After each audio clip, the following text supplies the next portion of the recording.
Well, good evening, everyone. Welcome to week number 2 for PPA 500. Hope everyone's doing well. Hope you had a good, restful, enjoyable Labor Day on Monday. So we are back at it for another week.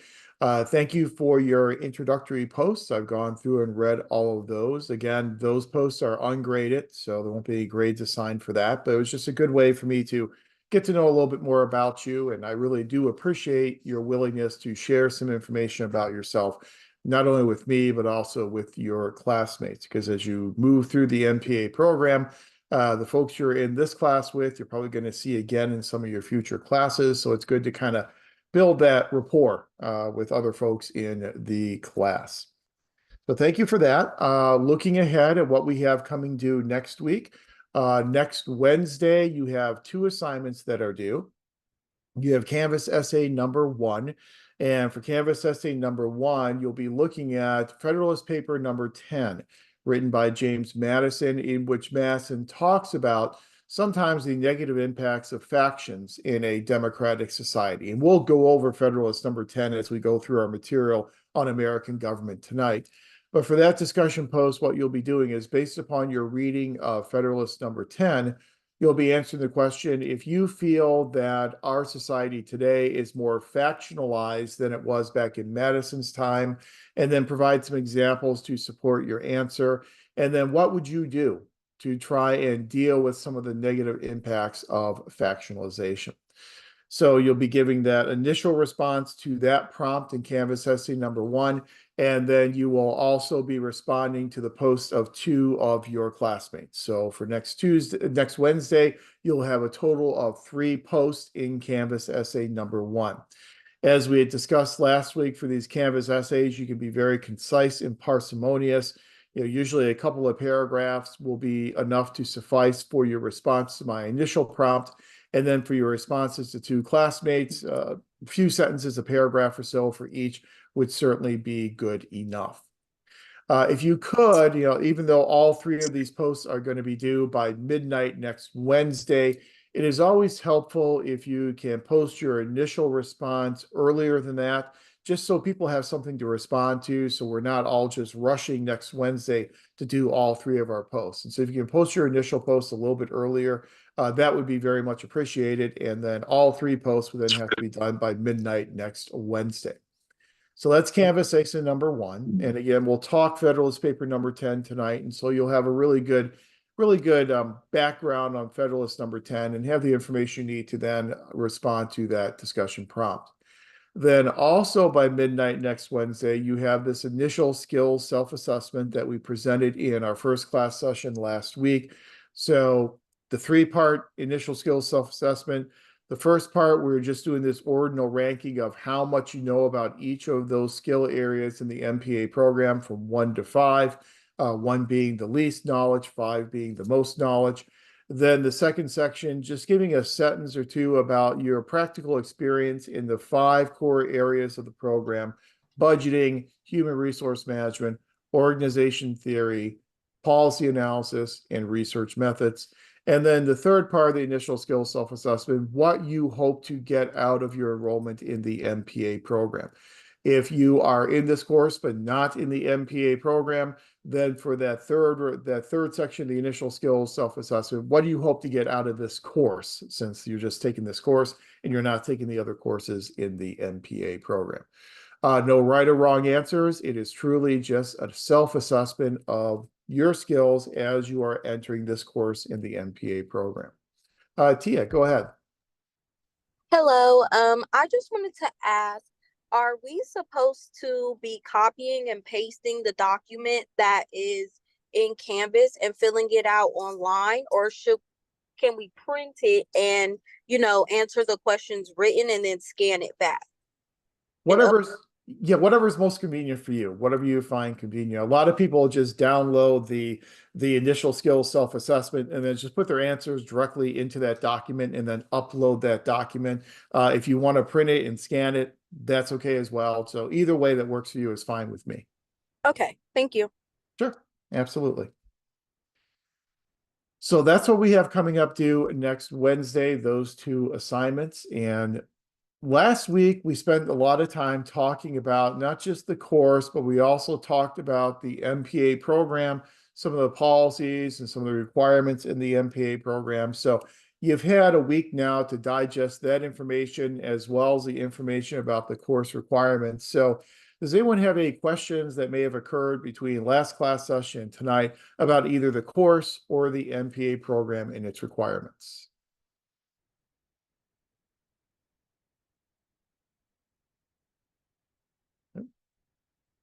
Uh, as you proceed through this course, as you proceed through the beginnings of the MPA program, any questions emerge, feel free to send me an email. Because if you have a question about something, chances are that the majority of your classmates probably have that same question too. So feel free to reach out to me. I'm happy to answer any questions. As I said last week, it's always good to get your questions answered early on in the course as well as early on in the program. Better to answer questions early in the program than the semester in which you're graduating. So just send me any questions that you may have. So where we are currently in the course here in week number 2 is this week we are going to devote our attention to the fundamental principles of American government. And I don't want to turn tonight's class session into an intro to American government political science class. But the reason why we spend a week talking about the principles of American government is because what we do in public administration is done within the parameters of our American governmental system. So what we do, we work in public organizations, we are public officials. Those public organizations are obviously located within a political environment. Those are public organizations that came into existence because of enabling legislation that was passed by a legislative body and probably signed into existence by a chief executive. So since our organizations find their genesis in our political system, and what we do on a daily basis is so intertwined with politics, that's important that we have a good fundamental understanding of the role of public administration in our world of American government. And also, the second reason why we spend a week talking about this is because I know a lot of people came into this program from a variety of different undergraduate majors. And the majority of our students in the MPA program do not come from a political science background. And so it's important for us to all have the level, even playing field in terms of our understanding of the basic principles of American government before we move on throughout the duration of this course and talk about the field of public administration more in depth. So this is the one of the major changes that we made to this 500 course a few years ago, focusing a lot more on the fundamental principles of American government. So if you've had an American government course or a civics course in your recent past, a lot of these concepts are going to be very familiar to you. But what I would like to do is kind of link them up to public administration and what they mean for studying the field of public administration. So in the first half of class tonight, that's what we will do. Then we'll take a break, and then the second half of class, we'll focus directly on the U.S. Constitution. Because I think, as I mentioned to you last week, we as public administrators, we enjoy what's called qualified good faith immunity, which means that as long as we are operating in good faith within the parameters of our positions within our organizations, and we are not violating the constitutional rights of those we come into contact with, then we are oftentimes immune from prosecution.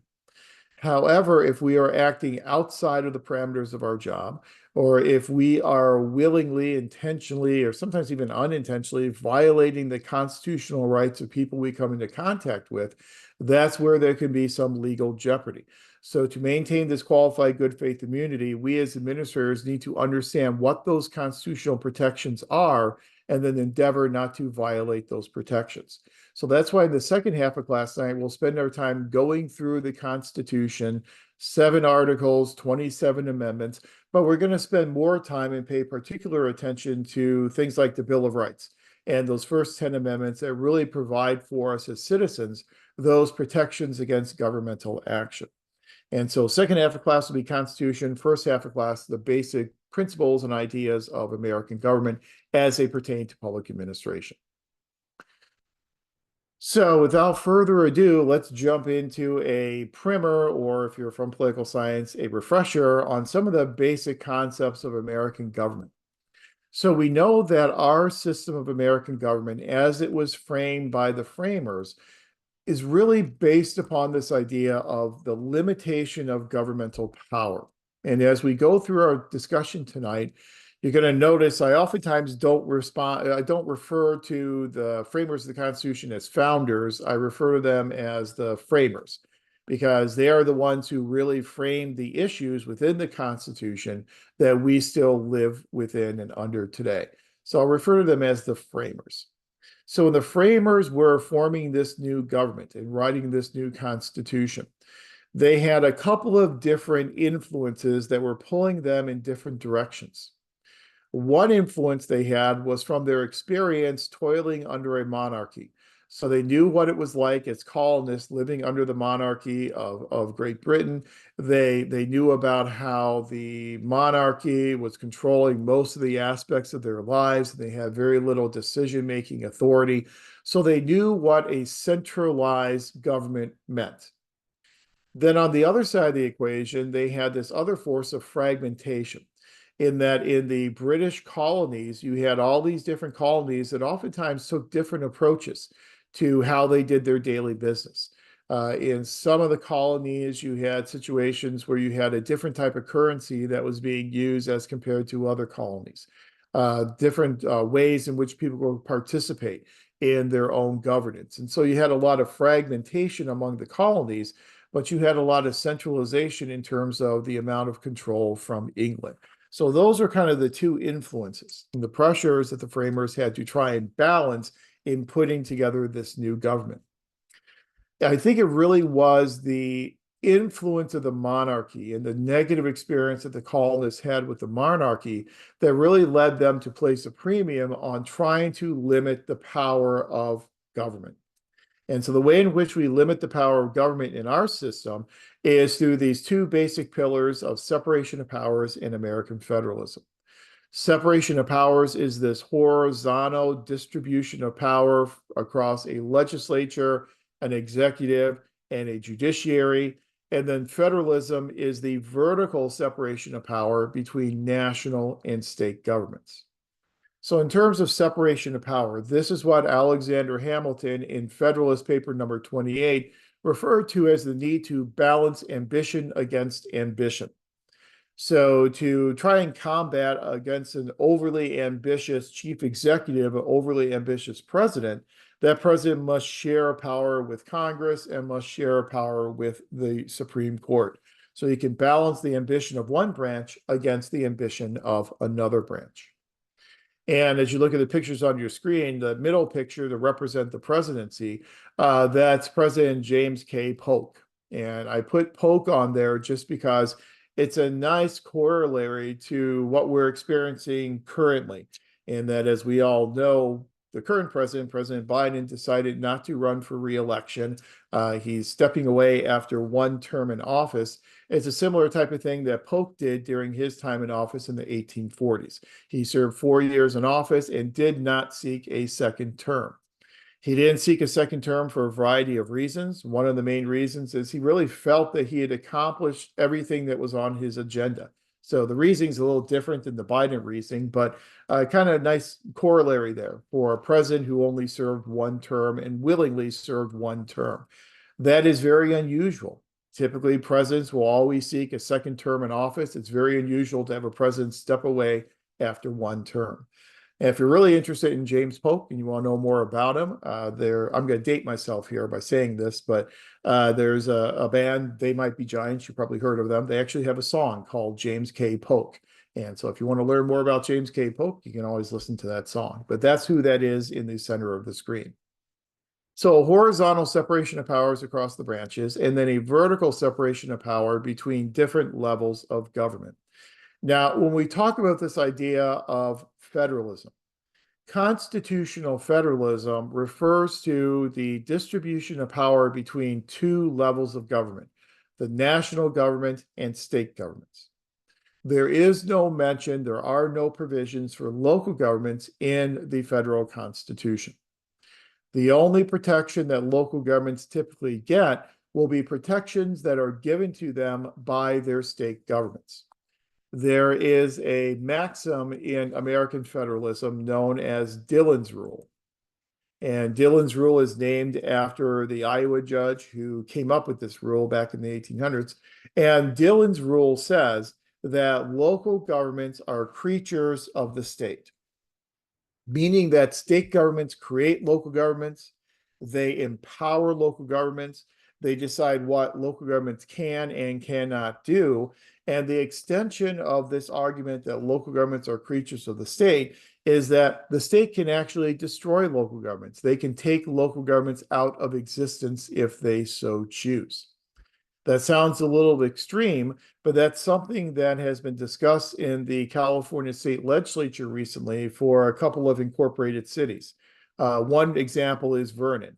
So for the past several years, the state legislature has talked about taking incorporated status away from the city of Vernon. And if you're familiar with the city of Vernon, it is primarily commerce and industry. So there are a lot of industries there, not as many people. So the population density for population statistics tends to be relatively low in Vernon. And because of that, the state legislature has contemplated, should Vernon actually be a city or should it revert to being an unincorporated area of the county? So when cities are incorporated and they become cities, that incorporation provides them with what's known as some home rule powers. And so some of the home rule powers that come from incorporation are things such as more decision making in terms of the type of government that you want to be. Now, here in California, the majority of our cities tend to be what we refer to as weak mayor forms of government. And in a weak mayor form of government, the mayor is not independently elected, but rather the mayor comes from city council. So instead of having a mayoral election, you'll have a city council election, and then the mayor is then selected from city council. One variation on that is that the mayor is the person who got the most votes in the city council election. That's how cities like Cincinnati, Ohio, they have that type of a weak mayor form of government.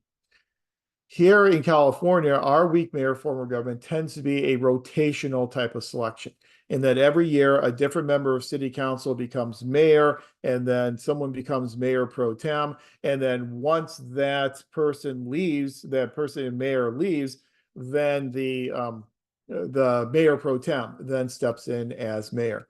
And oftentimes there's a lot of consternation sometimes whenever someone gets skipped over on city council for their time in the rotation of being mayor. And yeah, that's a great question, Selena, in terms of charter governments. Here in California, when governments are provided home rule, we usually refer to them as charter governments. And so to become a charter government, you have to meet certain types of requirements, most prominently requirements in terms of population density. So you have to have a certain population density in order to be able to apply to be a charter government. The charter kind of refers to the city's constitution. So when a government is granted charter status, they can form their own constitution, which gives them control over the type of government that they want to have, gives them more control over their elections. So a lot of charter governments, even though all the elections in the county will be run through Dean Logan's office, who is the county clerk, if you're a charter government, you have more control over things such as financial reporting of candidates and things such as that. So you can make those types of decisions on your own. Budgeting, you have more control over budgeting in that you have more control over deciding how money gets spent than if you were not a charter city. So typically, a lot of these incorporated cities are charter cities, which means they have their own city charter, which is equivalent to kind of a city constitution. So it usually behooves a city to become a charter city, to become incorporated, as opposed to just being an unincorporated part of Los Angeles County.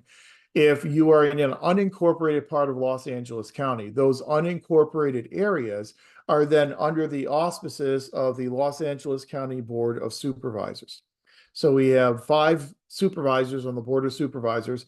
Each one of those supervisors will have their own area of the county, and all the areas that are unincorporated within their jurisdictional area, the county supervisor basically kind of becomes like the mayor of those unincorporated areas. Now, all the work of running those unincorporated areas, the supervisor will turn over to staff members. And so we actually had someone who graduated from the STEEL program probably about 15 years ago. And he worked for a member of the county, the Board of County Supervisors. And one of his jobs is he had certain unincorporated areas within that jurisdiction that he was in charge of. And he was kind of almost like the de facto mayor of those unincorporated areas. But it really does behoove you that if you can meet the requirements of being incorporated and writing a charter, you should probably do that because it does give you a lot more control over what you do. Now, this whole idea of being a charter government, being incorporated, having this additional authority, that applies to general purpose governments such as cities. And when we look at local governments, we usually divide them into two different types of local governments. There are general purpose local governments, and those general purpose local governments are cities and counties. Those are the governments that provide a lot of different services across a lot of different policy areas. Then you have what are called special purpose governments. And special purpose governments are governments such as school districts or water districts. Those are special purpose governments because they only provide services in a given policy area. So for school districts, it's in the area of K through 12 or sometimes K through 6 education, depending on whether a union district or a unified district. Those special purpose governments, they don't qualify for this type of charter protection. They usually have to go through a lot more hoops and a lot more obstacles when they make decisions. And so I'll give you one quick example of that. When I was on the school board as a special purpose government, when our district decided to come into alignment with the California Voting Rights Act, we had to change the way in which we elected members of the board. So we moved from at-large elections to area-based elections. So instead of everyone running against everyone else, we then divided up the district into 5 different districts, and then each member ran in the district in which they lived. And also, as part of all that, there was a piece of legislation called Senate Bill 415 that then also required that any school district that had a level of voter turnout that was lower than the statewide average would then have to move their elections from odd year elections to even year elections. And the purpose for that was to increase voter participation. So by moving to an even year election, what we found in our district is that voter turnout went from about 6% to 46%, just from moving from an odd year to an even year election. It also ended up saving the district a lot of money because whenever you put issues on the ballot or whenever you have elections you're putting on the ballot, if you're the only one, you're the only district that's on the ballot, or there's just a handful of districts on the ballot, it costs a lot of money because if you only have 5 or 6 things on the ballot, then those 5 or 6 districts have to share the costs from Dean Logan's office of putting the ballot together. However, if you are in an even year election, that means that some of your members are being elected during midterm elections, some of your members are being elected during presidential elections. There's a whole slew of different issues and a whole slew of candidates on the ballot. The bigger the ballot is, the more different agencies will share the cost. And so it becomes a lot less costly if you have your elections in even years as compared to odd years. But if you're a special purpose government, in order for us to do that, to change our elections to even year elections and also to go to area-based as opposed to at-large elections, we not only had to have the approval of the County Office of Education, we not only had to have the sign-off of the county clerk, who is a clerk recorder, who is Dean Logan, who controls elections in the county, but we also had to go through this committee known as the Committee on School District Reorganization. And that committee had to, the county committee had to sign off on these changes as well, because we're a special purpose government. We don't have the same latitude and authority that a general purpose government may have. But that just kind of underscores with our system of federalism, when you not only have a national government, but you also have 50 different state governments and you have tens of thousands of different types of local governments, it introduces a lot of fragmentation into the political environment. So we as public administrators, we serve many masters. We not only have to be responsive to the legislature, the executive, and the judiciary, we also have to be responsive to federal level agencies, state level agencies, and other local level agencies as well. And it's very much a network, a patchwork of different types of local governments because of our system of American federalism. But when you fragment governments like we do in federalism, you are also by definition fragmenting power, that these agencies have to share power with other agencies and other levels of government. So both separation of powers and federalism are both intended to try and limit the power of governmental agencies. Then, as I'm sure you remember from your American government classes, we are what we consider to be a democratic republic, in that we are both a democracy as well as a republic. And there's that famous quote from Benjamin Franklin when he was asked, "What type of government did you create?" And he said, "A republic if we can keep it." We are a Republican form of government in that we elect representatives to go and make decisions for us, but we are also a democratic form of government in that people do have the ability to make decisions directly and to vote on issues directly at the ballot box.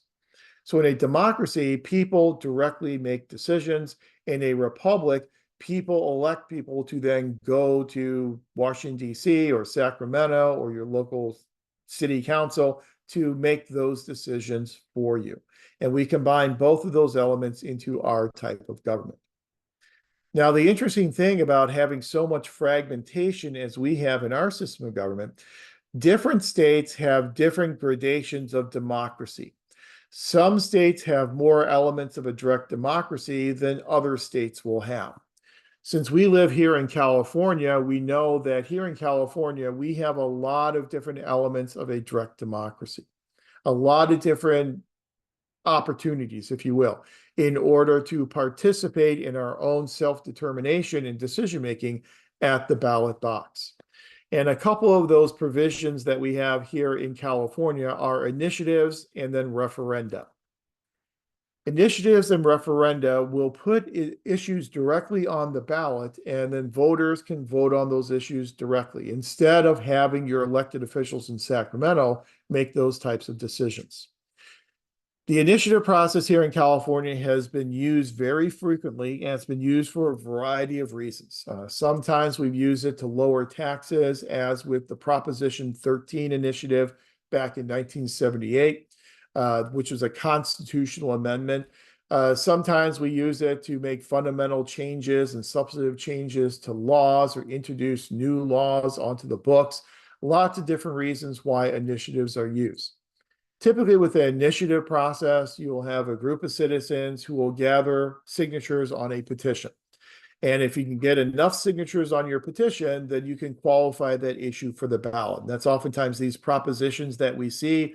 Those propositions on the ballot arrived on the ballot as a result of this initiative process. So you'll get signatures on a petition. That petition will then go to, for a statewide measure, the Secretary of State's office, for a countywide measure to the county clerk recorder, Dean Logan, and then those offices will review those signatures to make sure those are valid signatures. Typically, if you're looking at a statewide measure, you have to get enough signatures that will be equal to at least 8% of the number of voters who participated in the last gubernatorial election. So you're looking at sometimes hundreds of thousands of signatures that you have to collect for a statewide issue. Those signatures must be from registered voters, and those voters must be registered at the address that they are listing on that petition. So what the Secretary of State will do, or what Dean Logan's office will do, is they will do a random spot check. Because if you've got 350,000 signatures, you're not going to be able to go through all 350,000 of those signatures. So you'll use statistical analysis, you'll do simple random sampling, and you'll then take a random sample of those signatures and make sure that those are valid signatures. Once those signatures have been validated and you have enough signatures to qualify for the ballot, that issue then gets placed on the ballot and voters can vote directly on that issue. So that's this initiative process. We have this initiative process here in California that is used very, very frequently. You know, if you go shopping at Target or some store and you walk in, there's a table set up there asking for signatures on a petition. It's usually to qualify an issue for the ballot. So that's usually an initiative type of process. Then there's the referendum process. Typically, and not always, but oftentimes the distinction between a referendum and an initiative is that initiatives come from the people going out there and collecting signatures on a petition. Sometimes referenda will come from the state legislature, where the state legislature will vote and say, we want to put this issue on the ballot and allow people to vote directly on this issue. And so when they do that, that issue then goes on to the ballot, and that's on the ballot as a result of a referendum, because sometimes the state legislature wants the people to vote directly on that issue.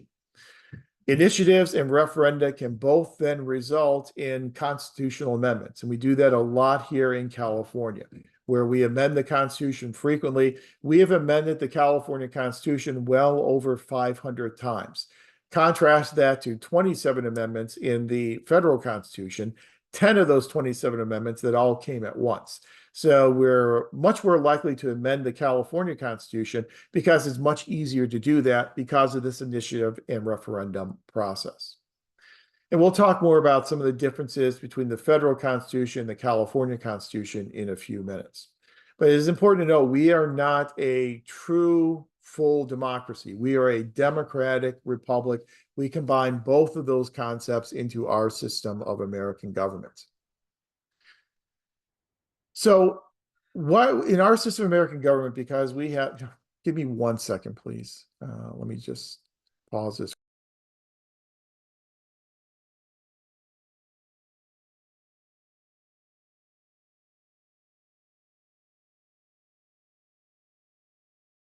Okay, I'm back. Sorry about that. My office door popped open so you could hear things out in the hallway. So apologize for that. But our system of government is really predicated upon this contract between the people and their government. And this is what you probably already know about as social contract theory. The framers were very avid readers of a lot of British philosophers from the 1600s and the early 1700s. People like Thomas Hobbes and John Locke. This idea of social contract theory comes directly from John Locke in his second treatise on government. So John Locke in his second treatise on government talks about the fact that power resides with the people. And then people enter into this contract with their government to decide what power to give to the government and how much power to give to the government. In exchange, the government then agrees to utilize those powers judiciously to provide for the welfare of society. That is this contract between the people and their government. That is this social contract theory. Our contract is our Constitution. So that is our contract between the people and their government. Now, the question always becomes, what happens if one of the two parties, the people or the government, violate the provisions of this social contract, of this Constitution? Well, some philosophers such as Rousseau and Thomas Jefferson actually made the argument that it's not only the power of the people to overturn their government, it is their responsibility to overturn the government if the government violates this social contract. So the framers really took this social contract idea very, very seriously. So we put together a constitution as this social contract. That constitution is devised to try and spell out what powers government has, what powers are retained by the people, and to try and make sure to limit the power of government.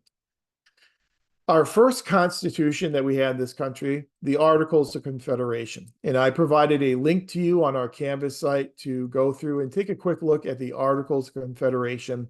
We're not going to go through the articles in painstaking detail, but I do just want to highlight some of the major flaws in the articles that then led to the replacement of the articles with the current constitution that we live under today. So when you had a chance to look through the Articles of Confederation, I hope a few things kind of jumped out at you. One of the things that should have jumped out at you is that the articles refer to this union, this formation of this country in the States, as being a firm league of friendship. So this is truly a confederation. It is a firm league of friendship between the states. A firm league of friendship is a lot different than having a unified country. A firm league of friendship really does suggest to us that if states want to leave that friendship, they can leave that friendship at any time. And indeed, in the articles, the provision was that states could recall their delegates from Congress at any time that they wanted. So if a state didn't like what was going on in the Congress, they could just pick up their marbles and go home. So that's a much different type of approach than what we have in our current Constitution. So it was this firm league of friendship. It was truly a confederation. And it's important for us to really make a distinction between what we consider to be a confederation and what we consider to be a federation. A confederation is a loose relationship between different sovereign entities. So if you have a confederation, you have this league of friendship between states that all retain their own sovereignty. In a federation, it's a much tighter type of an association where those states give up some of their powers to a central government, and then that central government kind of holds this relationship together. So in a federation, you have a stronger central government. In a confederation, the power then resides with the states. So we really truly set up a confederation in the Articles of Confederation. And that's really underscored with another flaw in the articles. As you read through the articles, you'll see the term United States of America used as a proper noun, capitalized, capital United, capital States, capital America, one time. And when it's used as a proper noun, it's used to give the title of what this confederation will be called. And so when you read the articles, you'll see this passage that says, the style of this confederation shall be the United States of America. And by style, they mean the name. So we called it United States of America, but throughout the rest of the articles, whenever they refer to the United States, it was United States in Congress assembled. It was not a proper noun. It was the United States in Congress assembled. That's important because what they were saying to us in the articles is that these states were united in this firm league of friendship when they met together in Congress. So the use of the term Congress was different in the articles than how we use it today. We think about Congress today, we think about that picture on our second slide tonight. We think about Capitol Hill. It's this permanent brick and mortar type of structure. For the articles, Congress was used synonymous with the term meeting. So a Congress is a meeting. So tonight we're having a Congress of PPA 500. So the Congress was just a meeting of the states. So we have the United States when those states are together meeting in this Congress. So it's a much more transient, much more temporary way of looking at this alliance between the states. Also in the articles, we basically just had kind of a one branch government in that all the power for the national government would reside in this Congress of the states. So any president we would have would essentially be a figurehead. It would be someone who came out of that meeting of the states. So we didn't have an independent executive. We didn't have an independent judicial branch.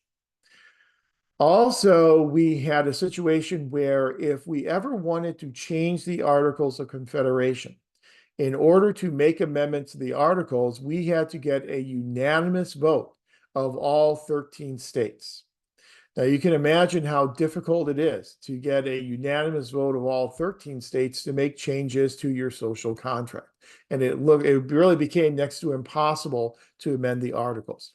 So if you have a document that is, to begin with, a flawed document, but then you cannot rectify those flaws through an amendment process, you're kind of at a crossroads, and there's not a whole lot that you can do to fix that document. Now, as you move through the MPA program, you will go on and take classes in like public policy analysis. And when you talk about public policy analysis, you'll talk about the policy process. You'll talk about how policies are formulated, how policies get onto the decision-making agenda of decision-making bodies like legislatures. And one of the things we tend to see in our policy process, and a lot of policy people call it punctuated equilibrium, but what we oftentimes end up seeing is policies get formulated as a result of a triggering event. So something happens that galvanizes public opinion around the idea that we need to make a change to the way in which we are dealing with this issue. So we need to change policies. And triggering events usually are the primary explanation for why we have new policies or why we have major changes in our existing policy approaches. So you think about something, more recently, like September 11th. September 11th was a triggering event. It was a triggering event that caused us to fundamentally change the way in which we were dealing with Homeland Security. So we ended up creating the Department of Homeland Security. We create the TSA. We implement all these new regulations in terms of governing airline safety. We have things like the Real ID Act that came about, requiring that all states must adopt this uniform ID that would then be used for federal air travel. We have all these regulations that come as a result of that triggering event, a fundamental change to our policy. Well, with the Articles of Confederation, the major triggering event that we saw as a country was Shays' Rebellion. And if you are a history buff, you're probably familiar with Shays' Rebellion. But Shays' Rebellion was a rebellion, an insurrection that was led by a retired Army captain by the name of Daniel Shays. And so Shays led this rebellion of farmers, and farmers were rebelling because they were losing their farms.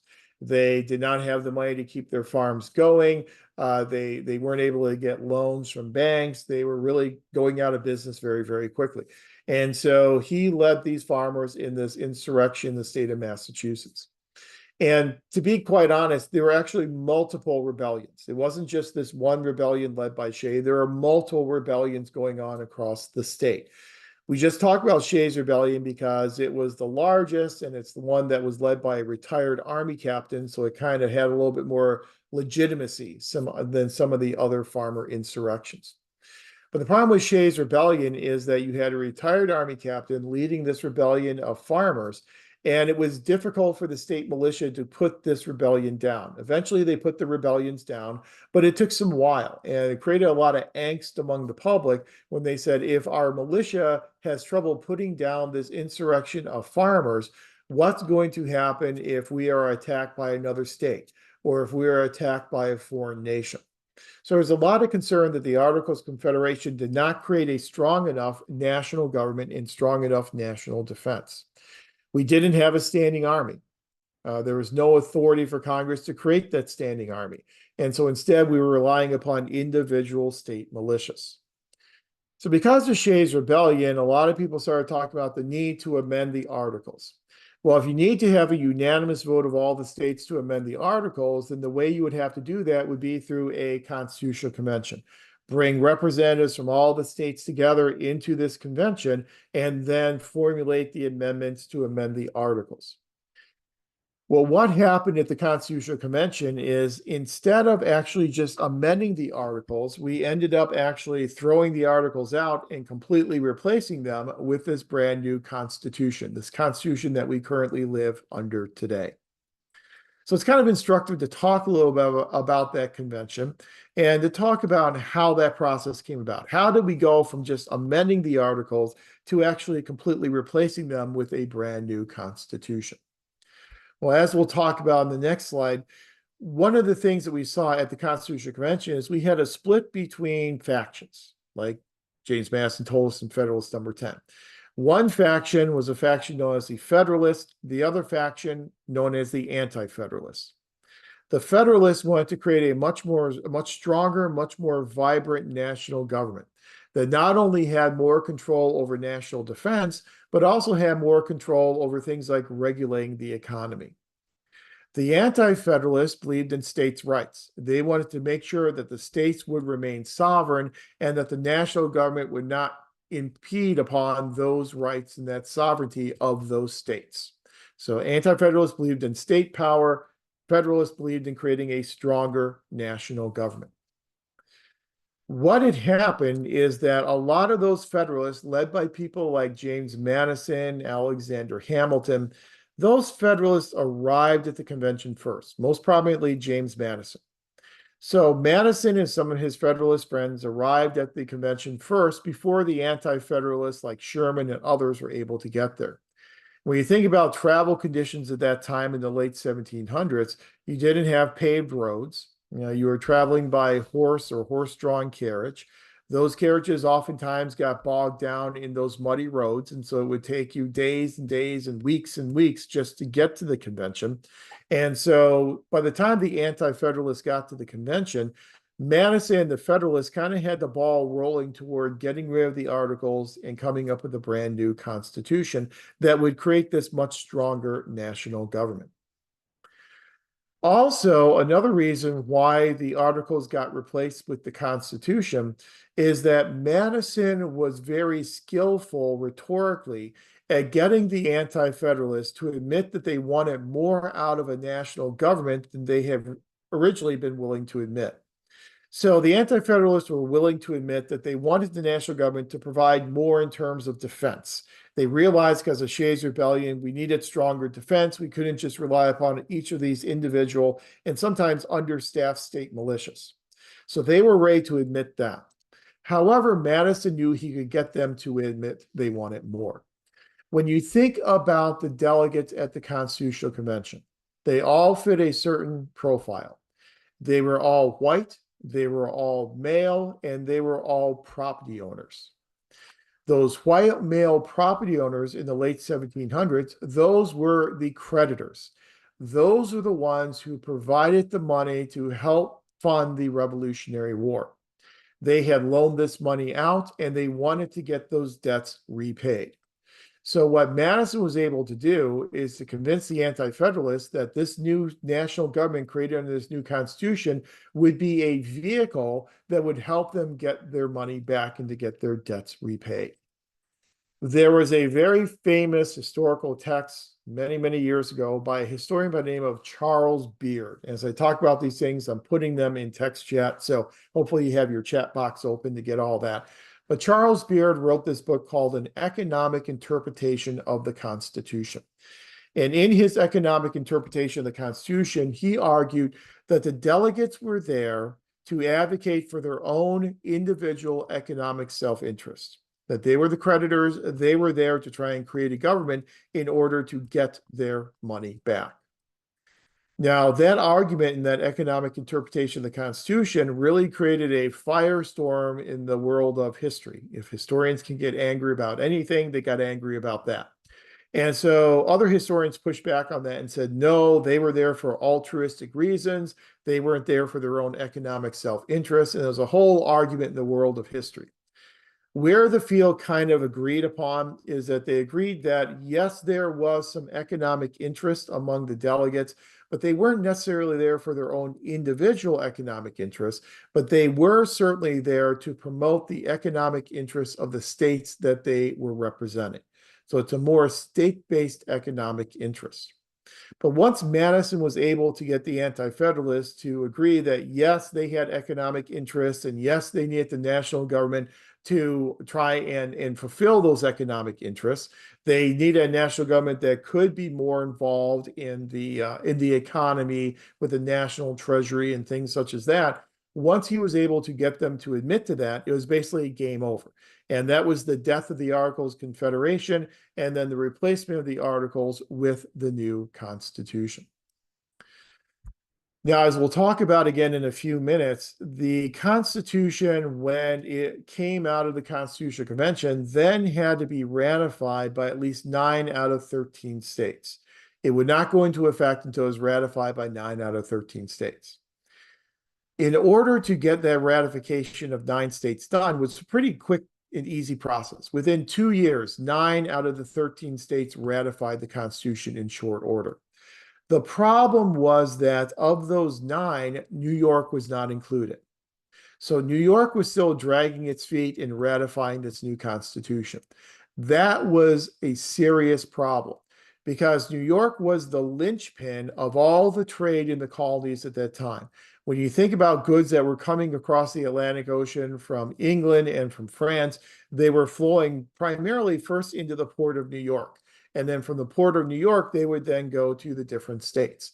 So if you didn't have New York, you didn't have access to the port of New York, then you really had nothing.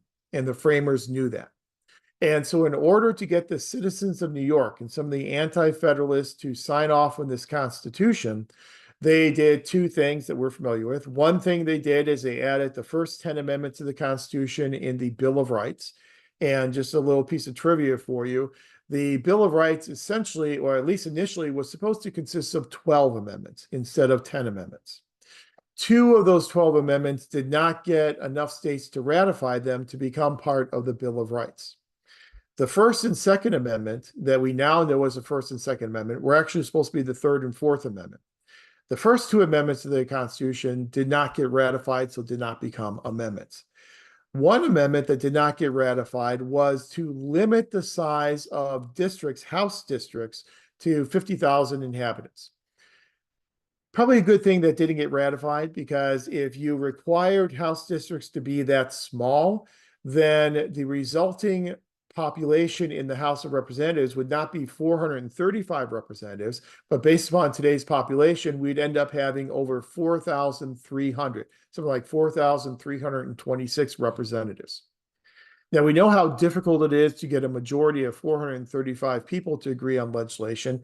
Imagine getting a majority of 4,326. So it's probably good that that amendment did not get ratified. But then the Second Amendment that did not get ratified was written by James Madison, and that amendment would call for, if Congress wanted to increase its salary, if it wanted a pay raise, before it could collect that money, members of Congress would then have to stand for an intervening election.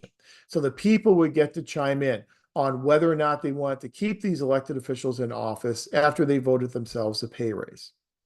That amendment did not get ratified and did not become part of the Bill of Rights, but eventually it did get ratified in 1992. And yeah, I did not misspeak. 200 years later, it ended up getting ratified and becoming part of the Constitution. It became the 27th Amendment to the Constitution. When amendments were written in the late 1700s, they didn't have what we call sunset provisions. And so there was no provision that if this amendment is not ratified within a certain number of years, it becomes null and void. Today, whenever amendments are proposed to the Constitution, they will have that sunset clause. And typically they'll say, if this amendment is not ratified by 3/4 of states within 7 years, then it is null and void. But we didn't have that back then. So this amendment written by Madison was still a valid amendment.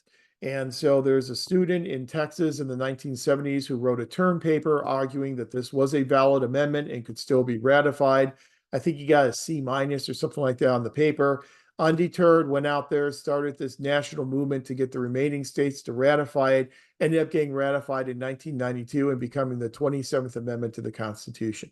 So an amendment that was written by James Madison all the way back in 1790 actually ended up becoming part of the Constitution 200 years later in 1992. So we have this addition of these 10 amendments, the Bill of Rights, to alleviate the concerns of the citizens of New York as well as the anti-federalists. And that's one thing that the framers did to get this Constitution ratified.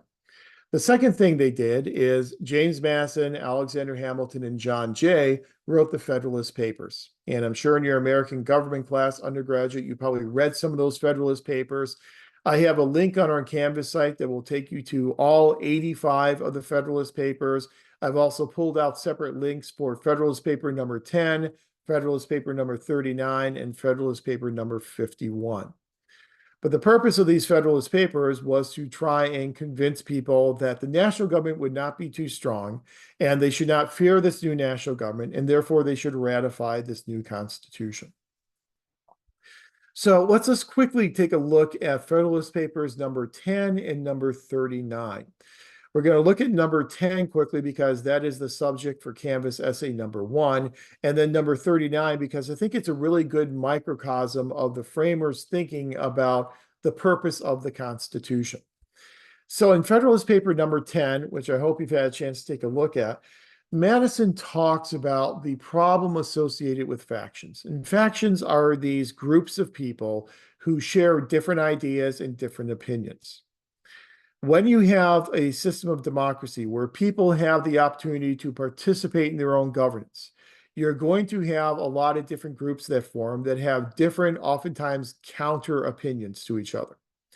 That's going to create a lot of conflict. And so these factions are going to come into conflict with other factions that disagree with them. Madison in Federalist Paper number 10 says that there are two main ways you can deal with these factions. One way is to eliminate the factions. He says that's impossible in a democracy. If you eliminate the factions, you are eliminating democracy. Madison very much believed in this theory known as a compound republic.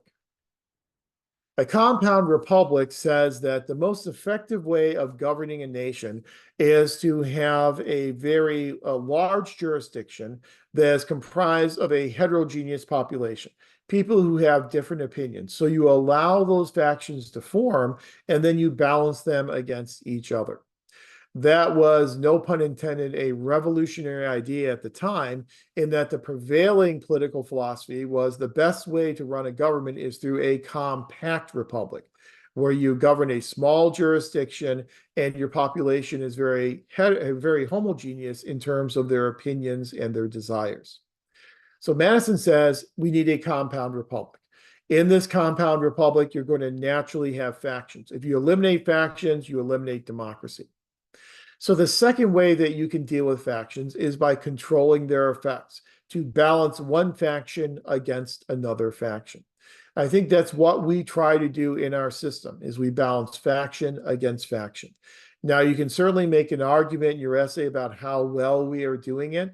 There are certainly some groups that are more powerful than other groups in terms of money, in terms of membership, in terms of visibility.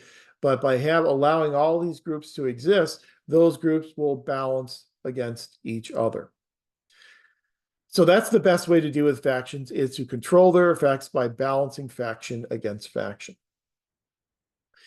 Then Federalist 39, on another one of those 85 Federalist Papers, I think is really important for us to understand, because it gives us some good insight into how the framers viewed the Constitution. So in Federalist 39, what Madison does is he takes the Constitution and he divides it up into its different component elements. And he says, once we deconstruct the Constitution, we can answer the fundamental question, is this Constitution national in nature, or is it federal in nature? And this requires a recognition that our language today is a little bit different than the language used by the framers. When Madison refers to something as being federal, he is using the word federal in the way today we would use the word confederal. So as a federation was a federation to Madison, is what we would consider to be a confederation today. So for Madison, when he said, is the Constitution federal, he's asking, do states retain their sovereignty and do states retain their power? That's what we refer to as federal.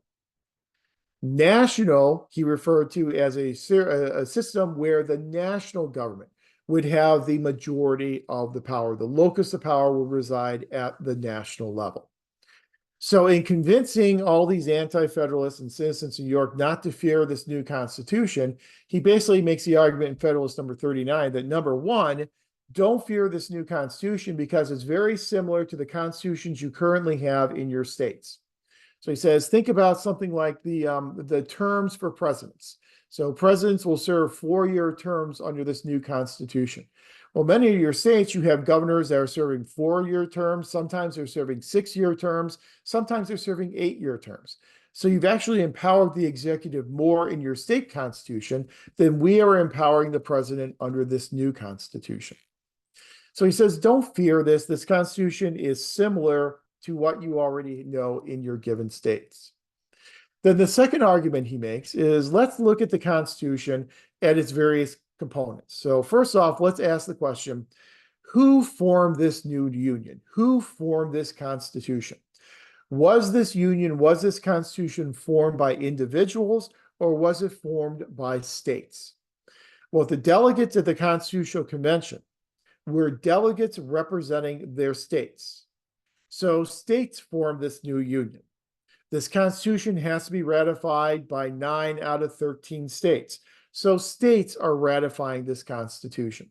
So essentially, in terms of how the Union came about, the country, the Union, the Constitution, those were created by state governments.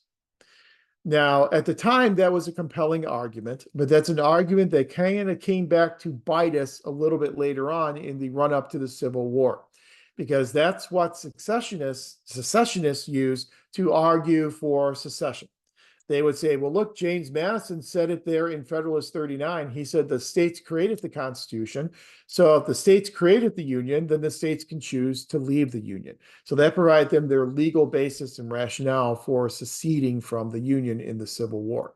Not that Madison could foresee that in the 1790s, but that was an argument that was used in the 1850s and 1860s. He then says, well, let's turn our attention to the powers of the different governments. So let's look at the power of Congress. And so let's look at the House of Representatives. The House of Representatives, those members serve 2-year terms, and they are directly elected by the people. So he kind of says, I will grant you the House of Representatives is more national in nature, in that states are not doing the selecting, it's the people doing the selecting. So that's more national in nature. But that is balanced by the Senate, because under the original Constitution, senators were not popularly elected, but rather they were selected by state legislatures. So states, you get to pick your representatives in the US Senate. So that's very federal in nature. The presidency, it's kind of a combination of the two, but you have this electoral college. The electoral college will have the president selected by these electors, and states get to control their elections. And given that, that kind of makes the presidency a combination of the two, but kind of shading over a little bit more to the federal side. So let's look at the operations of government and how government will operate on a daily basis. Well, the government will operate by individuals. So you'll have individuals in the bureaucracy running the daily operations of government. So he throws his hands up and says, okay, that's national in nature. However, let's look at how we amend the Constitution. We amend the Constitution with a proposal through Congress and then ratification by the states. So the states have a big say and the ultimate say as to whether or not amendments get added to the Constitution. So that makes that process kind of a combination of national and federal, but leaning more toward the federal. And so he goes through all these parts of the Constitution, and his conclusion is the Constitution is neither wholly national nor federal. It is the perfect combination of a national and a federal approach. So you take the Bill of Rights, and then you take these Federalist Papers written in defense of the Constitution, and those two strategies were able to get the citizens of New York to agree with the Constitution. New York legislature ratified the Constitution, and then eventually all 13, and then down the road with Vermont, 14 states ratified the Constitution, and the Constitution went into effect. Now, I should mention to you that even though we talk about the Federalist Papers, and even though I give you links to the Federalist Papers, there's kind of an alternative universe where the Anti-Federalists wrote their own set of papers, known as the Anti-Federalist Papers. Now, we don't cover those in this class because it's kind of the old adage, to the victor go the spoils. And so since the Federalists won and the Constitution got ratified, we talk more about the Federalist Papers in defense of the Constitution, as opposed to the Anti-Federalist Papers that advocated for opposing the Constitution. But if you are interested in reading any of the Anti-Federalist Papers, I don't know if I have a link up there yet, but I'll go ahead and put a link to the Anti-Federalist Papers up on our Canvas site. We're not going to delve into the details of the Constitution just yet. We're going to wait and do that in the second part of our class after the break. But to kind of create a little bit more of a context for understanding the Constitution, let's talk about what really kind of went down at the Constitutional Convention. Because at the Constitutional Convention, you really had three main conflicts that really affected the debate at the Constitutional Convention. One of those major conflicts was a conflict between large states and small states. So you had some large states like Virginia, New York, Pennsylvania. Those were your very populous states.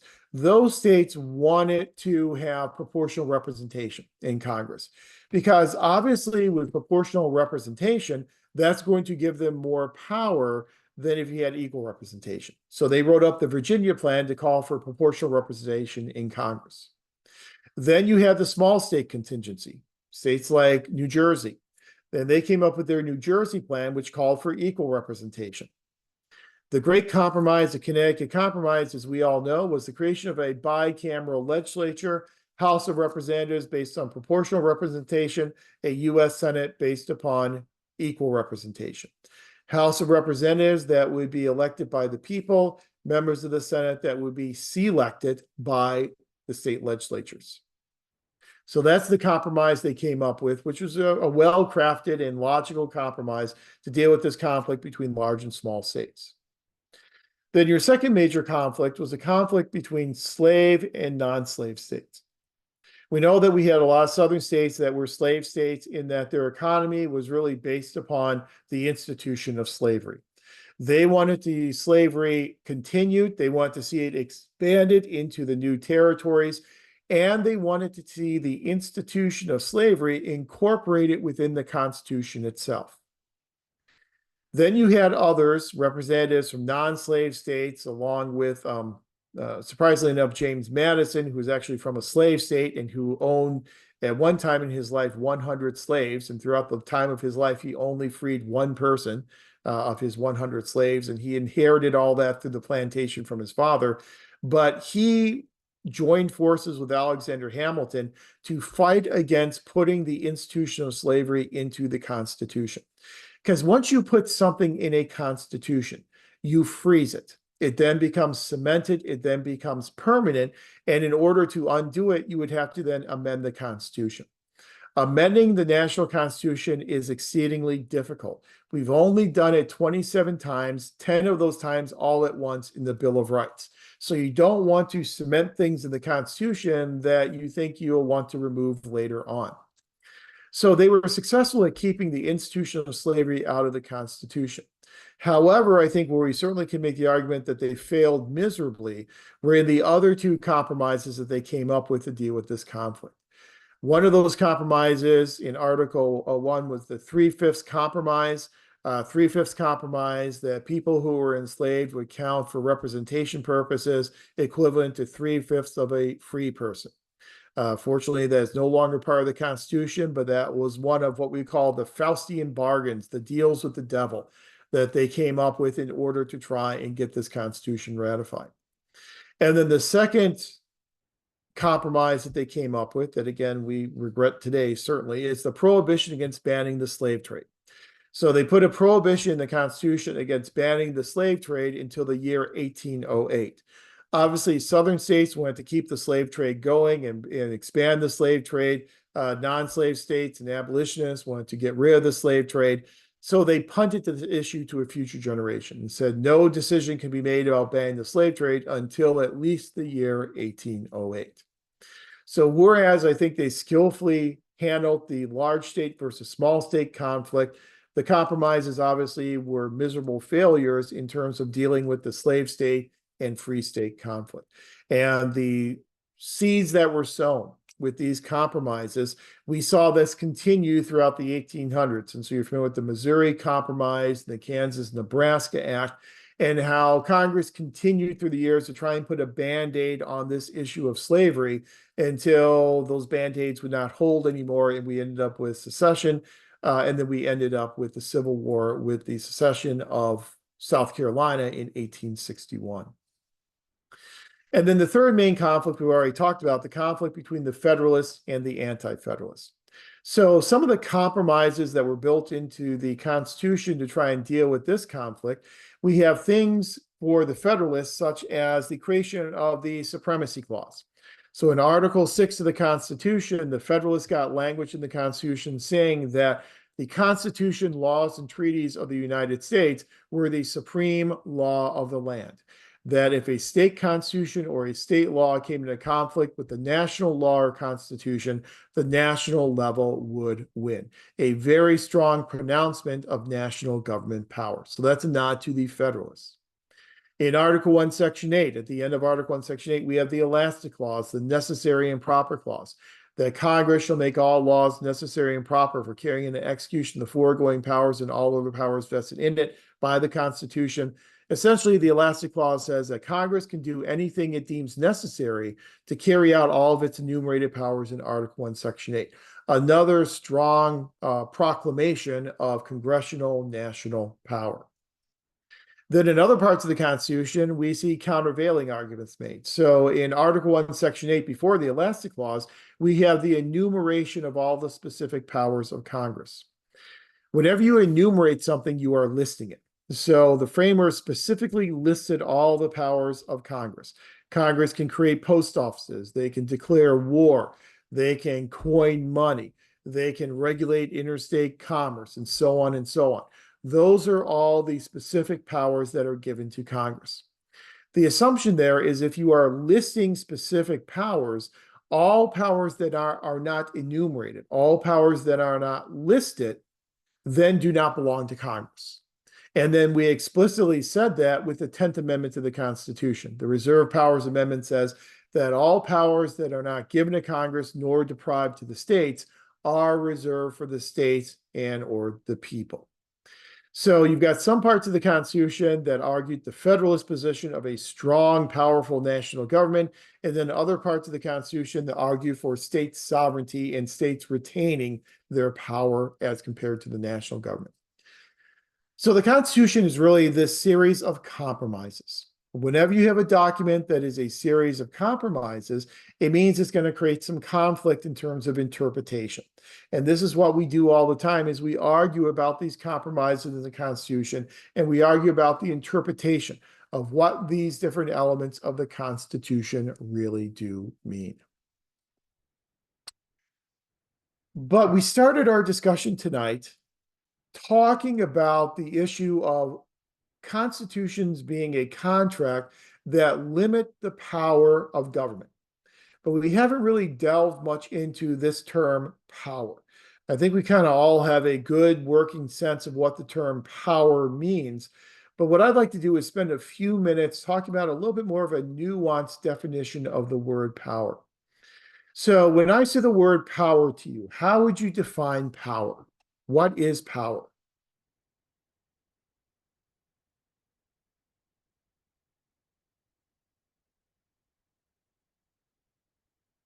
What does the word I power mean to you? Go ahead.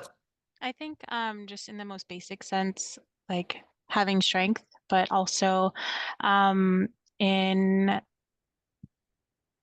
I guess like a professional and maybe just your everyday life, right? I just did an interview where we talked about having the ability to influence the people around you and getting your buy-in from your coworkers and stuff like that. So I think yeah, being able to read other people, there's so many different ways that you can kind of describe what power means. But yeah. Yeah, I think that's great. I would agree with you. It's about control, it's about influence, as others are saying in text chat. When you can influence someone's decision making, you can influence someone to make a decision or do something that perhaps they otherwise would not do, we oftentimes think about that as exercising power. And in the world of management and leadership, oftentimes what we're doing is we are utilizing resources to then influence someone to do something they otherwise would not do. I think that's a really good basic definition of what we usually consider power to be. What I would like to do in this class is kind of build on that a little bit and talk about a even more nuanced definition of power that comes to us from a philosopher by the name of John Gaventa. And John Gaventa wanted to truly understand what the term power was. And he really wanted to understand why some people, some actors, were able to exercise power so wholly and so completely over other people. How could they exercise that power so effectively over others?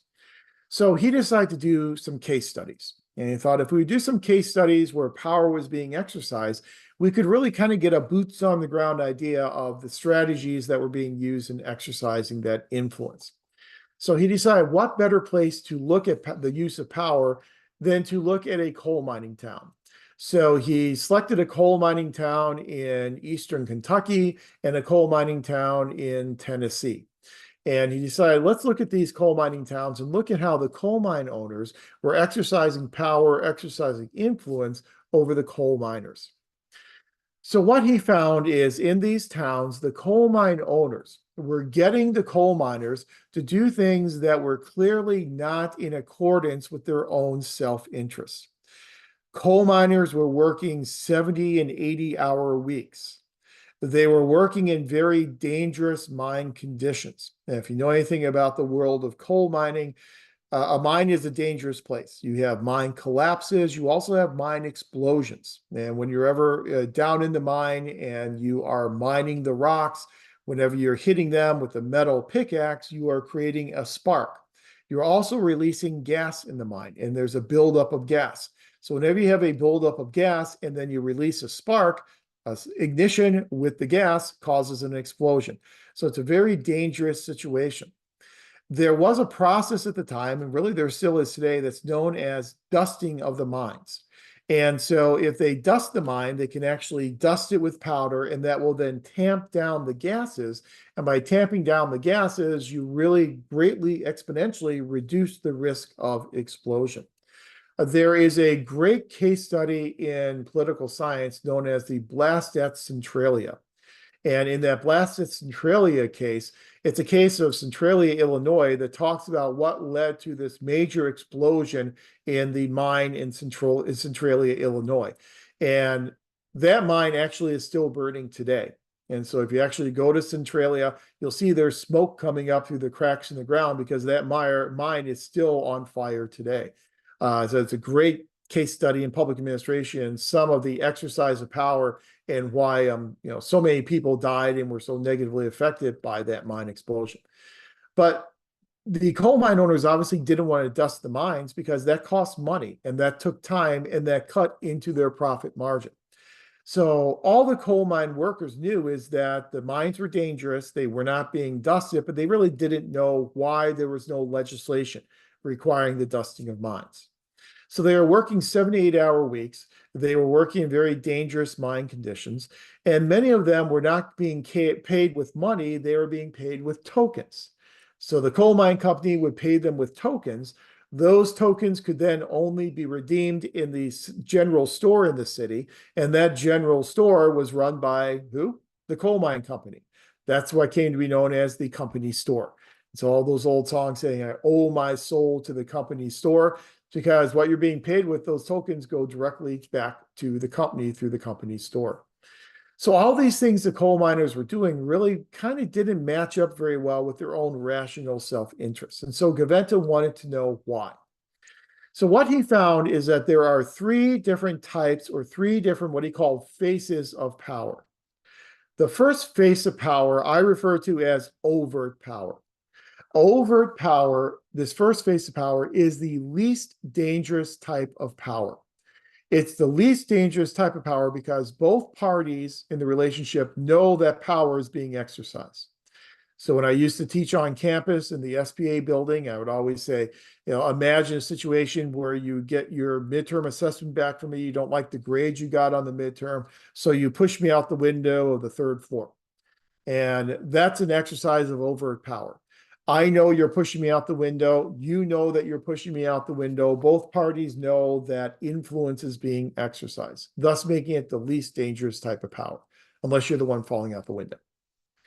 Then the second face of power is what he calls mobilization of bias. This is agenda setting, and this is a major component of policy analysis. In your policy class, you'll spend a lot of time talking about agenda setting and how we set the agendas for our decision-making bodies. This was going on here in those two cities, the city in Tennessee and the city in Kentucky. What was happening is that the coal mine owners were using their connections with the Kentucky and Tennessee state legislatures to keep mine safety legislation off of the legislative agenda. If the legislature never considers mine safety, they'll never pass any mine safety legislation. So through campaign finance donations, they were able to influence the legislature not to pass any of this legislation. The coal mine workers only knew that legislation wasn't being passed. They didn't realize why that legislation was not being passed. And that's called agenda setting, otherwise known as mobilization of bias. That is a more dangerous type of power because the coal mine workers didn't know that this was going on. The third face of power, which is the most dangerous face according to Gaventa, is co-optation. Co-optation is when one party in the relationship can replace the other party's opinions with their own. So you co-opt their opinions so that they start to think, what is in their best interest, but it's really actually in the best interest of the coal mine owners. So the owners were able to convince the coal miners that working 80-hour weeks, not dusting the mine, getting paid in tokens, those were all things that were good for them. What was good for the company was good for the coal mine workers. So their opinions had been co-opted by the coal mine owners. That is the most dangerous type of power because the coal mine workers didn't realize that their opinions had been co-opted into something that did not actually reflect their rational self-interest. Well, my favorite question in this class is always, so what? So this is an interesting theory from Gaventa, his three faces of power. Well, so what? How does it help us? It helps us in this class because I kind of want you to hold on to these three different faces of power, because as we go through subsequent class sessions and we talk about the use of power in public administration, we will come back to referencing these three faces of power. In public policy, we typically see mobilization of bias use, agenda setting. That's a primary type of power that we see used in public policy. In terms of, we're coming up on an election in November, there's some co-optation that occurs in elections as well, where candidates are able to convince voters that supporting me is actually in your best interest, even if it doesn't make a whole lot of sense from a rational, self-interested perspective. So we're going to see all three of these types of powers used as we go through the remainder of our class sessions, and we'll come back and reference those three faces of power. But I think it's important that we have this kind of nuanced, multifaceted idea of power, so that in our definitions, we know that there are different types of power that may be used in different contexts, in different types of situations. So our entire system of government is predicated upon the limitation of governmental power, and we do that through fragmentation, by fragmenting power horizontally between three different branches of government, and then fragmenting power vertically between national, state, and then eventually local levels of government as well, through our system of American federalism. Now, we spent a good bit of time talking about separation of powers, but we probably should spend a little bit of time before our break talking about American federalism, because what we do in public administration on a daily basis will be influenced by our system of federalism. It's very seldom today that we have a policy or a program that is fully and completely implemented by one given agency. Typically, policies and programs are being implemented by governing networks, by a series of agencies working together, either all within the public sector or public nonprofit partnerships or public-private partnerships, in order to deliver these goods and these services. Since we are delivering goods and services within these networks, we need to understand the different levels of government and how those different levels of government contribute to policy formulation, implementation, and execution. So let's talk a bit about federalism as a dynamic concept. So the system of federalism that was created in our Constitution established two levels of government: the national government and then state governments. And as we mentioned, local governments are not included in the national Constitution. But the national Constitution lays out to us some powers that are reserved for the national government, some powers that are reserved for state governments. So you know that things like coining of money is a national power. We know that raising armies and navies is a national power. We know that treaty making is a national power. Those are very clear powers given to the national government in the Constitution. Then other powers that are not explicitly given to the national government then reside with and are reserved for state governments. And so state governments have control over things like the issuing of driver's licenses, the issuing of franchise licenses for businesses doing business within local governments or within the state. Marriage licenses, things such as that are within the domain of state governments. So we know we have this inherent balance of power that is built into our system of federalism, but that balance is dynamic, it is fluid, and it changes depending upon the time period that we are looking at. So let's talk a little bit about American federalism and how this balance of power between national and state and then eventually local governments, how that balance has changed since the founding of the nation. So what I have on the screen for you is on the left side of the screen, I have 6 different eras of American federalism, going from dual federalism to our modern system known as contextual federalism. And then in that inset box to the right of the screen, you'll see 3 different models of federalism: the coordinate authority model of federalism, the overlapping authority model, and then the inclusive authority model. 3 separate models of federalism in terms of the balance of power between different levels of government. So as I go through the 6 different eras, we're going to identify which of those models of federalism were most prominent in those eras of federalism. So our first era we usually refer to as dual federalism. So from the founding of the nation up until the beginning of the Civil War, we refer to that period as dual federalism. Dual federalism is characterized by that first model, the coordinate authority model, in that you have a sphere of influence for the national government and then a separate sphere of influence for state governments. Those 2 spheres of influence, as you can see in that box, are separate from each other. They do not overlap with each other. It's a duality. In the era of dual federalism, the circle for state power usually was larger than the circle for national power, in that most of the responsibilities relied with state governments. And so states had a lot more responsibility than oftentimes the national government did. But they were separate spheres of influence, dual federalism. Then in the run-up to the Civil War, we had this issue of the institution of slavery. That was, again, rearing its head through the 1820s and 30s and 40s and 50s. And the big issue here was the expansion of slavery, obviously, into the territories, and how to manage the expansion of slavery if there was going to be an expansion of slavery. So you had northern states, which were primarily non-slave states, and southern states, which were slave states, who were kind of battling out in the policy discussions and debates in Congress. And those debates became so heated that you ended up with one member beating another member with a cane, like we saw with Charles Sumner.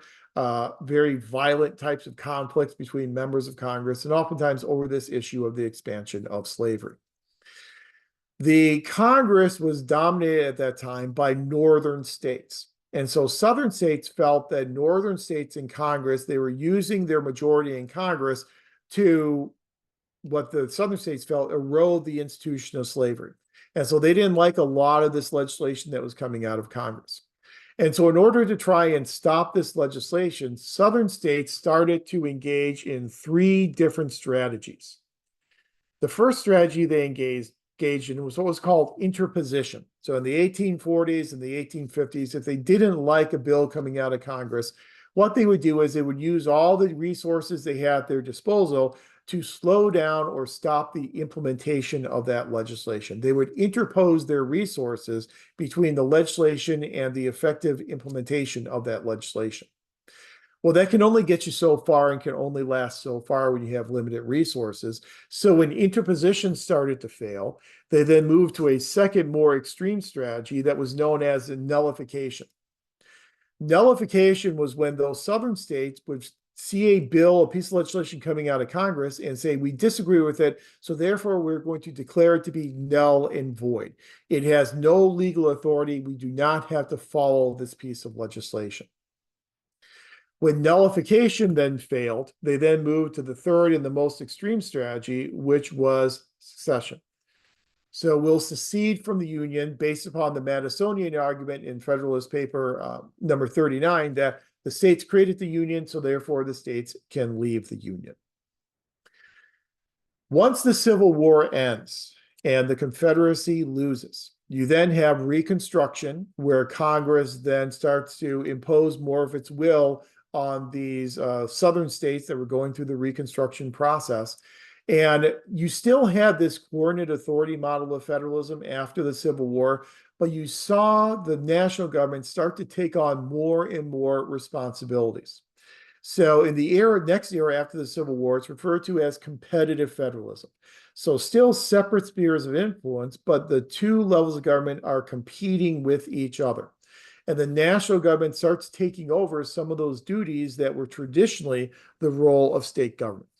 So things such as the regulation of commerce. We have the creation in the late 1800s of the Interstate Commerce Commission, the regulation of workplace safety, the regulation of food safety, the regulation of pharmaceutical medications, and so on and so on. A lot of this economic regulation that used to be the role of the states now became the role of the national government. So the coordinated authority model here in competitive federalism is marked by a larger circle for the national government and a smaller circle for state governments. But it's still this duality, it's still this coordinated authority model. That then leads us up to the stock market crash and the Great Depression. The Great Depression then ushered in the election of FDR, and when FDR comes into office in 1933, he brings with him his New Deal programs, and his New Deal programs to try and help pull the country out of the throes of the Great Depression. A lot of FDR's programs were predicated upon the creation of new administrative agencies and the use of grants and aid, where the national government would provide grants of money to state governments to help those state governments pull themselves out of the Great Depression. This next era of federalism, starting with FDR and running up to the mid-1960s, this era is known as cooperative or sometimes called fiscal federalism. And it's sometimes called fiscal federalism because the relationship between national and state governments, that relationship was very much defined by the use of money, by the use of grants and aid. The model that characterizes cooperative federalism is your second model there, overlapping authority model. Now the duties of national, state, and now local governments are starting to overlap with each other. And so there are certain types of functions that belong to all three levels of government. There are certain types of functions that are shared by national and state governments. There are certain functions shared by national and local governments. There are certain functions that are shared by state and local governments. And there are still some small functions that are solely national, solely state, and solely local. But you can see the majority of functions are in that middle part of your Venn diagram, meaning that they are shared among two or sometimes even all three levels of government. So it gives us this overlapping type of a model. I think this overlapping model is still very true today. We still have a lot of our programs that are based upon grants and aid, federal grants to state and local governments, state grants to local governments, a lot of this cooperation that goes on between different levels of government. After the assassination of JFK, you then have LBJ, Lyndon Baines Johnson, who then ascends to the presidency. After Johnson is elected in his own right in 1964, in his first true term in office in 1965, he ushers in his approach to federalism known as creative federalism. And this runs through that Johnson administration. Johnson had his war on poverty, his Great Society, and the expansion of civil rights protections, especially in southern states. And so the acceleration of desegregation. And in order to do that, it meant that he had to centralize a lot of decision-making at the national level. If you had state and local governments in those southern states that were being recalcitrant when it came to the idea of desegregation, then you had to use national government authority and national government power to force desegregation on those areas. And so we really saw very much of a centralized top-down type of decision-making structure in this era of creative federalism. It's called creative federalism because Johnson used a mixture of mandates and grants to accomplish his purposes of getting state and local governments to come into alignment with national government priorities. So he used things like what we call direct order mandates, where the national government would directly order local schools to desegregate. He would use things called categorical grants, where the grant money that was provided to state and local governments had to be used in a specific way. And those state and local governments had to report specifically and account for how that money was being spent, so the national government could ensure that the money is being spent to further national objectives as opposed to furthering state or local objectives. So the model of federalism that we see used in creative federalism era is this model on the right side of the inset box, which is inclusive authority model. In inclusive authority model, the power of local governments are subsumed within the power of the state government, and the power of the state government is subsumed within the power of the national government. So everything is subsumed within the universe of power that is held by the national government, a very centralized top-down approach to American federalism. Then when Johnson decides not to run for re-election, then you have the election in 1968 that is won by Richard Nixon. Nixon comes into office in 1969 and brings with him his approach to federalism, which is known as the new approach to federalism. Federalist scholars are not terribly creative in how they name eras of federalism, so this is going to be known as the new era of federalism. The new era of federalism runs through the Nixon administration, kind of goes on hiatus in the Carter administration from 77 to 81, and then comes back in full force with the Reagan and Bush administrations from 81 through 93. New federalism is kind of the antithesis of creative federalism. So instead of being top down, it is bottom up. So Nixon and Reagan made the argument that who knows what's in the best interest of citizens than the government that is located closest to those citizens, being the local level. So we should devolve and decentralize and deregulate down to the local level and empower local level governments to make decisions. Instead of using categorical grants, we would use something called general revenue sharing, where the national government will turn over a percentage of the federal income tax revenue that it collects back to state and local governments. And those state and local governments can then use that money with pretty much no strings attached. So it's a very decentralizing approach to federalism.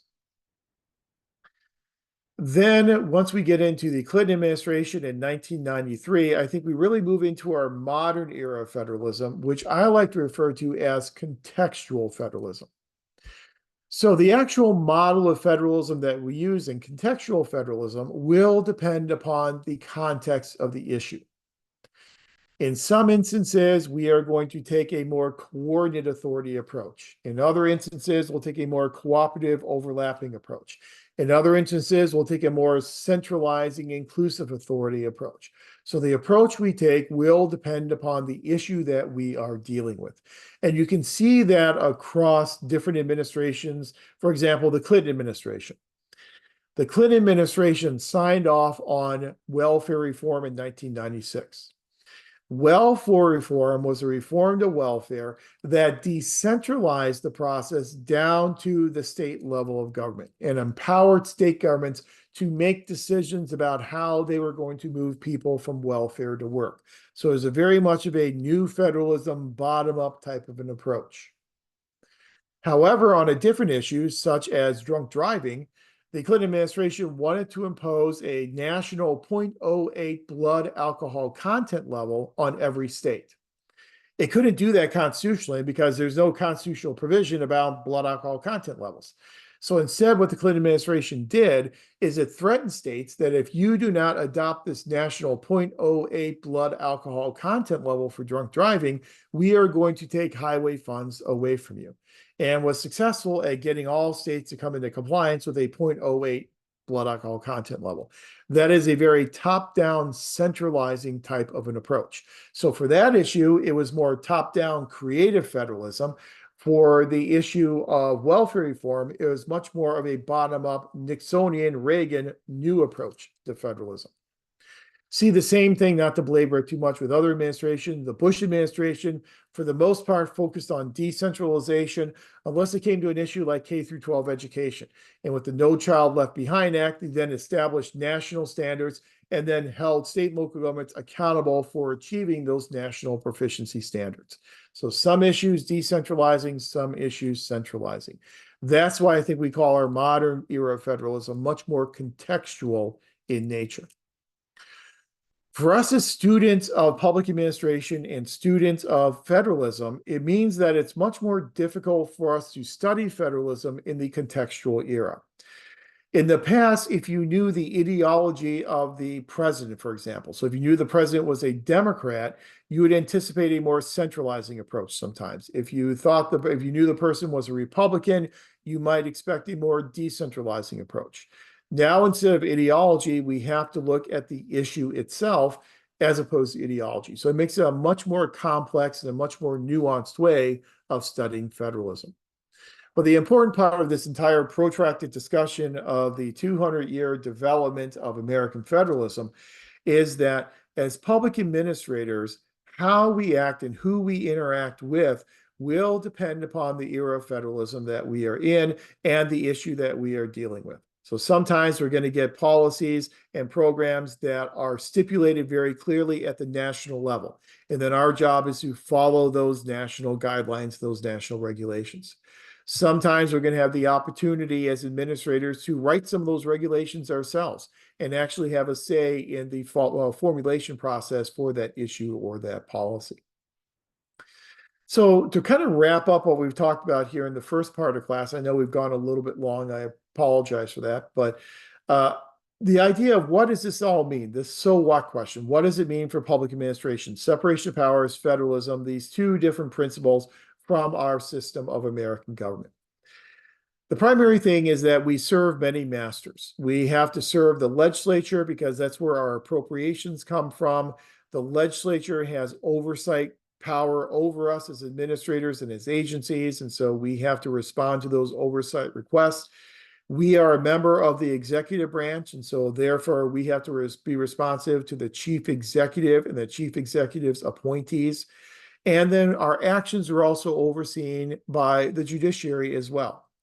The judiciary can issue what are called writs of mandamus, whereby they can order certain actions on the part of administrators.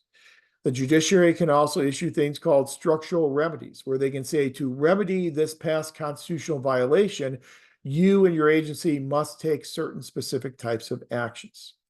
We may have to enter into consent decrees with judicial officers to remedy some past constitutional violations. So at the separation of powers level, we serve a legislature, an executive, and a judiciary. At the federalism perspective, we serve federal agencies, state agencies, and local agencies.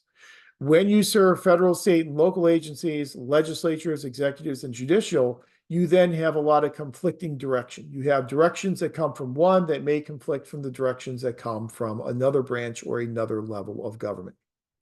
It creates a very complex network of cooperation and competition that we exist in the world of public administration. This creates what John Gauss refers to as the environment of public administration. To understand public administration, to understand public organizations, to understand the behaviors and actions of public administrators, we must first understand the environment in which they operate. And so we're going to spend more time this semester, and we'll have an entire week where we'll focus on the environment of public administration. And we'll talk about the significance of working within a political environment like we do in the public sector, as compared to working in a less political environment as you would do in the private sector. And so to understand public administration, we have to understand this complex network of cooperation and competition in which we operate on a daily basis. So that's why it's important for us to understand the basic principles of American government and how these basic principles then shape our behavior and actions as public administrators and as public organizations. I know we are overdue for a break, but before we go on a break, let me ask you just quickly, do you have any questions or any need for clarification on any of these issues that we have talked about so far tonight?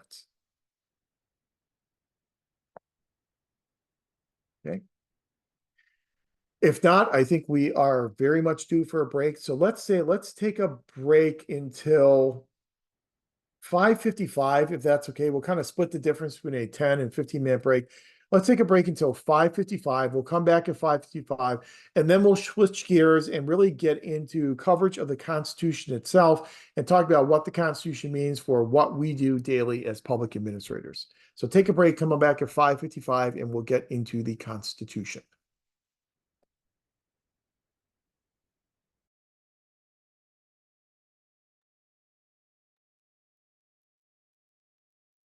Okay, welcome back, everyone.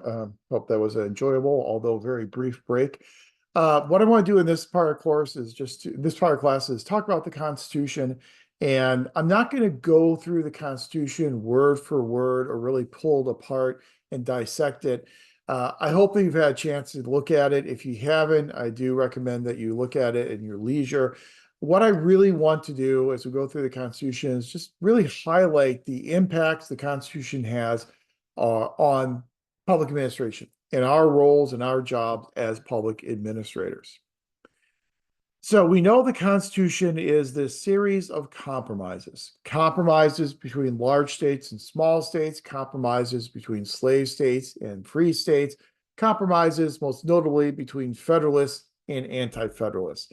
And as we go through the Constitution, you'll see these compromises, and we'll note those compromises as we discuss the document. So one thing to know about the Constitution is that it's a very well organized document in that it's broken up into articles, and then each article discusses a different topic. So Article 1 deals with the Congress. Article 2 deals with the president and the executive branch. Article 3 deals with the Supreme Court. Article 4 deals primarily with things such as the full faith and credit clause. Article 5 deals with how we then amend the Constitution, the 4 different ways to amend the Constitution. Article 6, among other things, deals with the supremacy clause. And then Article 7 looks at how the Constitution originally would then be ratified by 9 out of 13 states. So let's go through the 7 articles, and some we'll spend a little bit more time on than others. Article 1 deals with Congress, and Article 1 is by far the lengthiest and the most detailed part of the Constitution. This has led some political scientists to refer to Congress as the first branch of government. Not only is this discussed first in the Constitution in Article 1, but it's discussed much more in depth than any of the other branches of government. Now, I'm sure presidential scholars would argue with that, but I think a lot of political scientists see Congress as the first branch of government. So in Article 1, Section 1, we have this creation of a bicameral Congress, where we have a House of Representatives and we have a U.S. Senate. As we know, the House of Representatives is oftentimes considered to be the lower house because it is more closely related to the people. The Senate is seen as being the upper house, especially because senators were not originally directly elected by the people. Section 2 talks about the House of Representatives. So in order to be a member of the House of Representatives, you have to be at least 25 years old.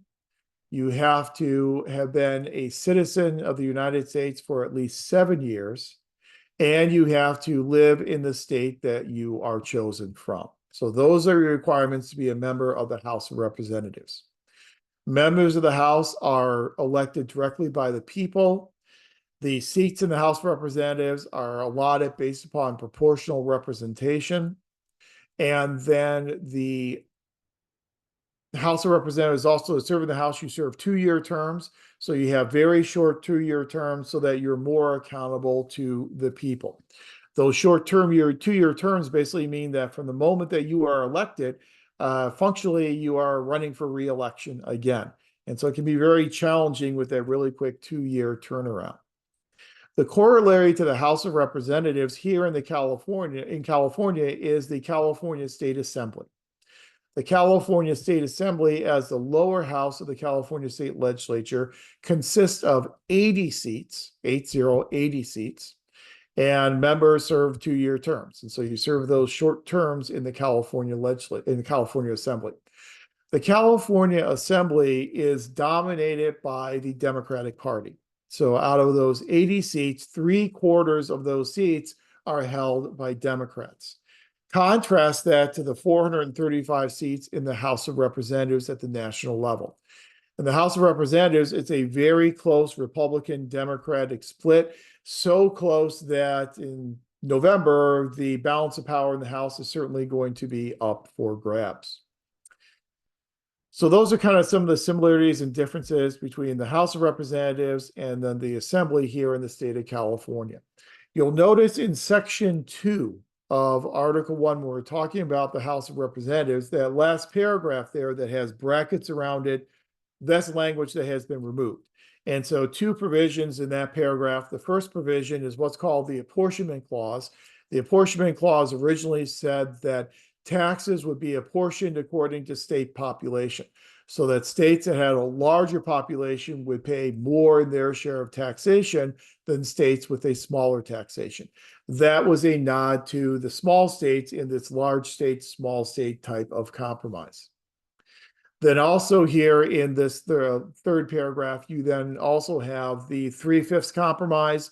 And that's what we had talked about before as the compromise to try and find a middle ground between the slave states and non-slave states, which has thankfully been removed from the Constitution. Any vacancies in the House of Representatives get filled by the chief executive in the state, the governor in the state, and the House of Representatives selects their own officers. The one constitutional officer for the House of Representatives is the Speaker of the House. The Speaker of the House is currently Mike Johnson from the state of Mississippi. As you probably all know, Republicans control the majority in the House, and so therefore the Speaker is a Republican. Section 3 then gets into the U.S. Senate. And again, we won't go through all of this, but senators serve 6-year terms. So they serve 3 times as long as members of the House of Representatives. It's based upon equal representation, so 2 senators from each state. And under the original Constitution, those senators were selected by state legislatures as opposed to being elected directly by the people. The corollary here in California is the California State Senate. Our California State Senate has 40 seats, 40, and 32 of those seats are controlled by Democrats, only 8 of those seats controlled by Republicans. So again, you have one-party Democratic control here in California. At the federal level, the split is 51 to 49 Democratic in the Senate. However, the caveat you add to that is of those 51 who are counted on the Democratic side, not all 51 of those are registered Democrats. Bernie Sanders is an independent. Angus King is an independent. Kristen Sinema is an independent. And now recently, Joe Manchin has now indicated his move to being an independent as well. So you have 3 to 4 of those 51 who are not truly Democrats, but they're included in the Democratic column because they tend to caucus with the Democratic Party. The Senate, to serve in the Senate, you have to be at least 30 years old. You have to be a citizen for at least 9 years and then be from the state that you're chosen from. The Senate is broken up into thirds. So 1/3 of the Senate comes up for re-election every 2 years. So we can avoid having all 100 senators coming up for election all in the same voting cycle. The president of the Senate is the vice president of the United States, Vice President Kamala Harris. The vice president only votes in the case of a tie. And Kamala Harris received an award from the Democratic Majority Leader, Chuck Schumer, for casting the most tie-breaking votes of a vice president in history. That just kind of underscores the divided nature of the Senate and how it's so easy for the Senate to come to a 50-50 tie that the vice president needs to then vote to break that tie. Constitutional officer in the Senate is a president pro tem of the Senate. And the president pro tem of the Senate currently is Senator Patty Murray from the state of Washington. The president pro tem of the Senate is typically the longest serving member of the majority party. And so again, that's Patty Murray.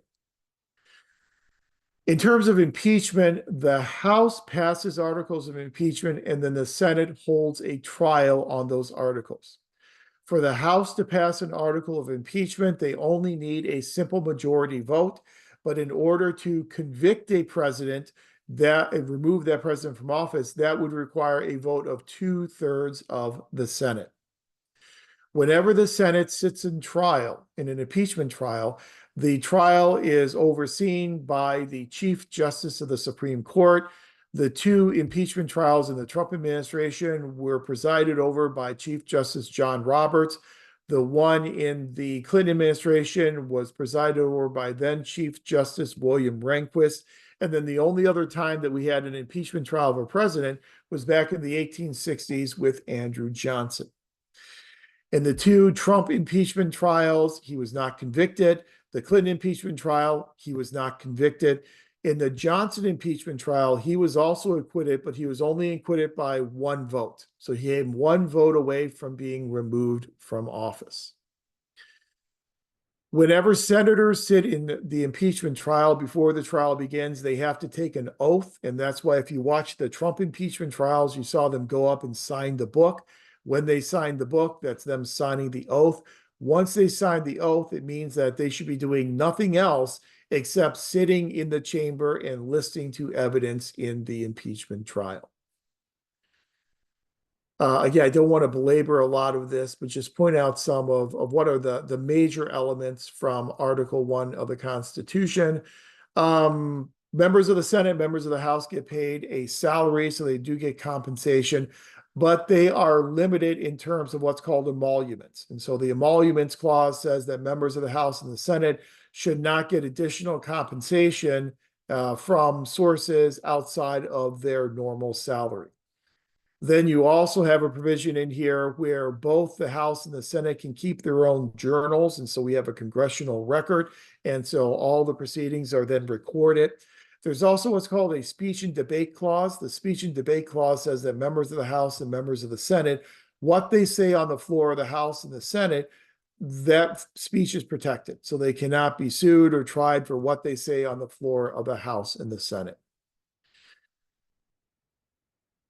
Section 7 of Article 1 also gives us some provisions for the passage of legislation. So Section 7 tells us that all bills that are revenue bills, all bills that increase tax revenue must begin in the House of Representatives. The framers did that intentionally because the House is closer to the people. Also, before a piece of legislation can go to the president for their signature, it must be passed by the House and the Senate in identical format. Now, we know when a bill comes out of the House, it oftentimes looks a lot different than the bill that comes out of the Senate. That's why we have these conference committees to hammer out the details and hammer out the differences before that bill can then go to the president for signature or veto. Section 8. Article 1, Section 8 is the big one because this is where we really start to see some of those compromises between Federalists and Anti-Federalists in terms of the power of Congress. So in Article 1, Section 8, we have the enumerated powers, the listed powers. Congress shall levy taxation. Congress has the power to borrow money. Congress has the power to regulate commerce. That's a huge one. That's known as the Commerce Clause of the Constitution. Typically, whenever Congress tries to expand its power over state governments, it typically does that through its Commerce Clause. So it says this piece of regulation is constitutional because it is connected to our Commerce Clause. It has something to do with interstate commerce. Supreme Court has been relatively clear that for a federal regulation to be constitutional, it must have some direct connection to interstate commerce. If it only deals with intrastate commerce, commerce that goes on within the boundaries of a state, then that's something that is beyond the power of Congress. Congress establishes uniform rules of naturalization. Congress has the sole power to coin money and establish and regulate the value of money. Congress can punish counterfeiters. Congress can establish post offices. Congress can promote the progress of science. That's why we have a National Science Foundation and money going toward that. Congress can constitute tribunals inferior to the Supreme Court. As we'll see in a second, the Article 3 of the Constitution only establishes one court, and that is the Supreme Court. All other federal courts below the Supreme Court are established by Congress, and Congress did that through the Judiciary Acts. Congress can define and punish piracies and felonies. Congress may declare war. Only Congress can declare war. Presidents cannot. Presidents can go to Congress and ask for a declaration of war, but both houses of Congress have the ability and the sole power to declare war. Congress can raise and support armies. This was to ameliorate the concern that we didn't have any type of national defense. This is the rectification for that. to provide and maintain a navy, to make rules for government regulation of land and naval forces, call forth the militia. Those are all what we call enumerated powers of Congress. So these are all the powers that are specifically given to Congress. Then at the end of Article 1, Section 8, you then have the elastic clause. To make all laws shall be necessary and proper for carrying to execution the foregoing powers and all other powers vested by this Constitution in the government of the United States. This elastic clause was something that obviously appealed to the Federalists because it greatly expands the power of Congress. So enumerating, listing the powers was a nod to the anti-Federalists, because the assumption is if a power is not listed, it does not belong to Congress or the national government. The inclusion here at the end of Article 1, Section 8 of the elastic clause is a nod to the Federalists, giving expansive power for Congress to make all laws that are necessary and proper.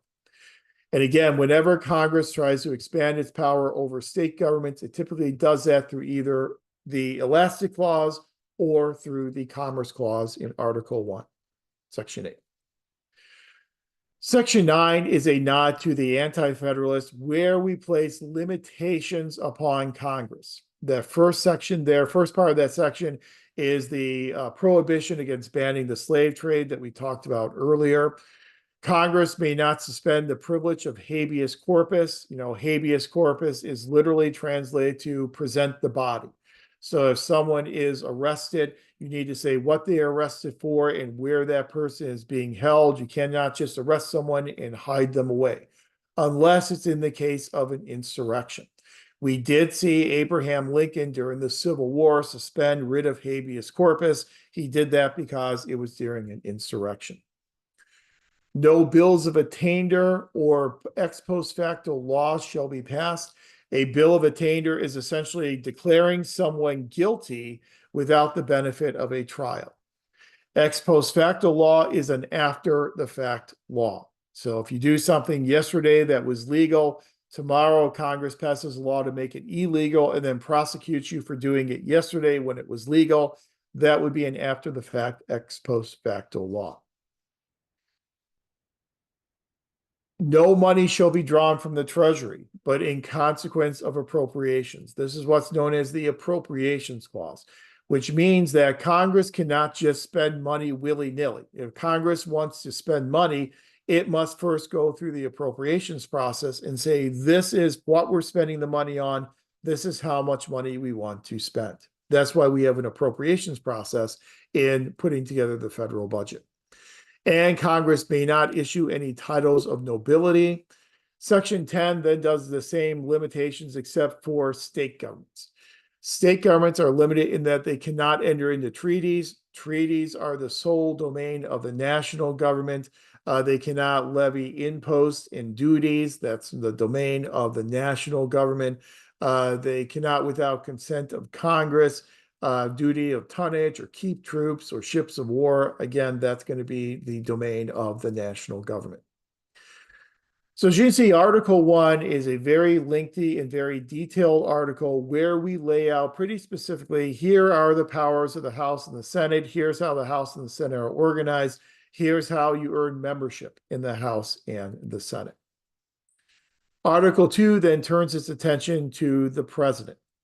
So whereas you have to be 25 to be in the House, you have to be 30 to be in the Senate, you have to at least be 35 years old to be the president, and you must be a natural born citizen. You must be born in the United States.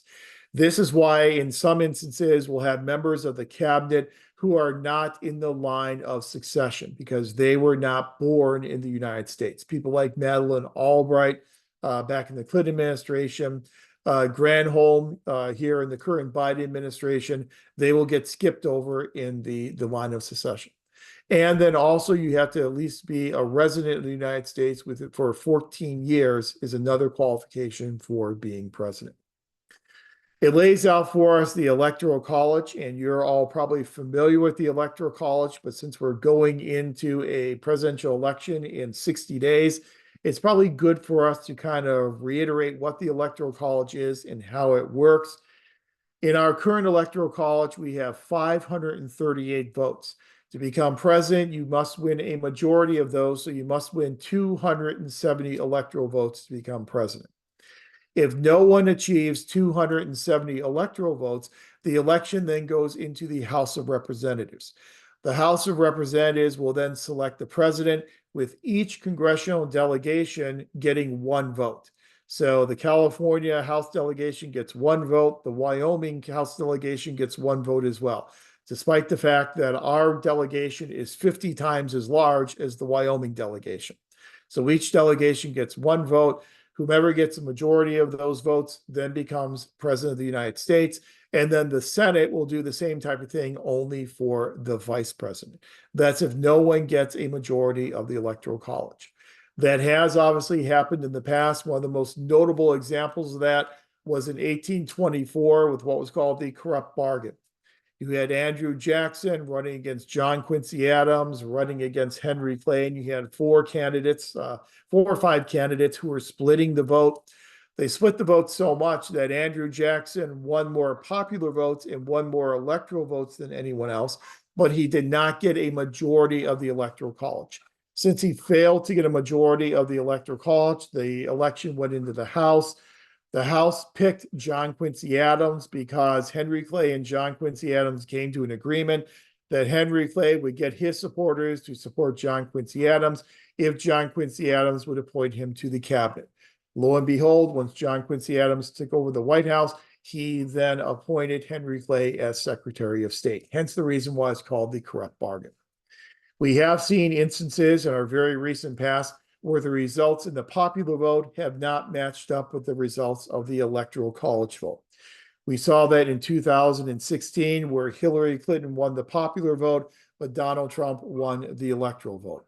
We saw that in 2000, where Al Gore won the popular vote, but then George Bush won the electoral vote, and he won the electoral vote by one vote. We got 271 electoral votes because of the disputed election, the recount in the state of Florida.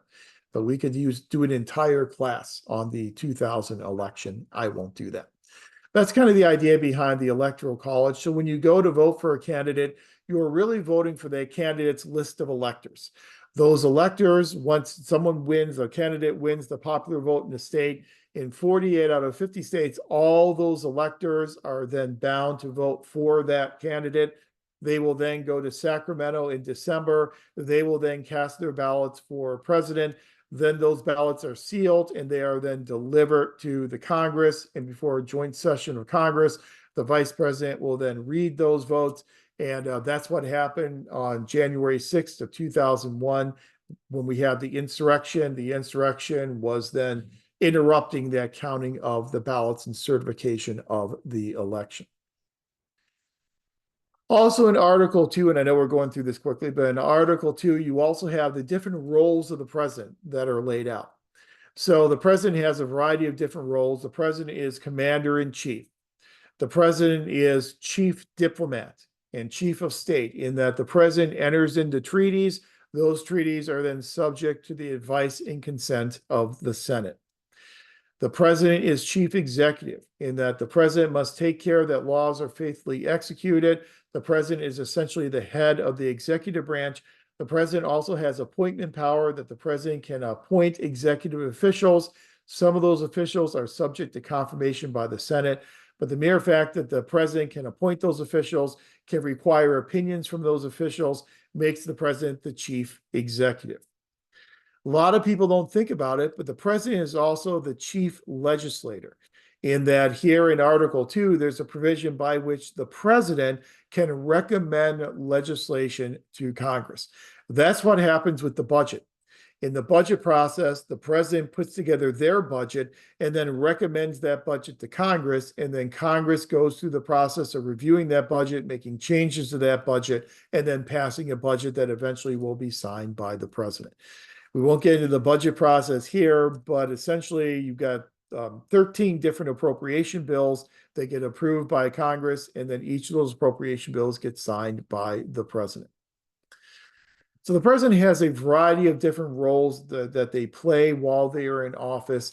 We also know the president is required to give a State of the Union address, as we see in Section 3 of the Constitution. And the president also has to take an oath. And that oath is spelled out here in Article 2. We had a situation in the Obama administration where during Obama's inauguration, Chief Justice Roberts, when he was doing the oath, actually screwed the oath up. And so he then demanded that he go to the Oval Office later on that day and re-administer the oath to President Obama because he feared that President Obama wouldn't be considered the legitimate president because he didn't say every single word of the oath that's spelled out in the Constitution. Presidents are subject to impeachment and removal from office for treason, bribery, and other high crimes and misdemeanors. We saw in the Trump administration a lot of consternation about what the framers meant by high crimes and misdemeanors. The word misdemeanor, as used in the Constitution, is a lot different than the way we use the word misdemeanor today. Misdemeanor, the word was kind of borrowed from English common law and was then applied in the Constitution. The framers kind of like the sound of the word misdemeanor, but it doesn't mean what misdemeanor means today in our criminal justice system. Article 3 talks about the Supreme Court. Supreme Court is the only court that's established in Article 3. There are no qualifications spelled out for serving on the Supreme Court. There's no minimum age. There's no residency requirement. You don't have to be a lawyer. No qualifications spelled out constitutionally to be on the Supreme Court. Article 3 then also lays out the jurisdiction of the Supreme Court. There's original jurisdiction and there's appellate jurisdiction. Original jurisdiction means a case can start at the Supreme Court. It can go directly to the Supreme Court. That's a very, very rare occurrence. That really only occurs for very important constitutional issues that are usually very time sensitive. So if it's a constitutional crisis between the president and Congress, that could go under original jurisdiction directly to the court. 99.9999% of cases go to the Supreme Court through appellate jurisdiction. They get to the Supreme Court through appeals up through the federal judicial system. The Supreme Court does not grant writs for many cases. They don't review many cases. The vast majority of cases just don't get reviewed, and there's no reason given by the court. Only a very small subset of cases are accepted for review by the court.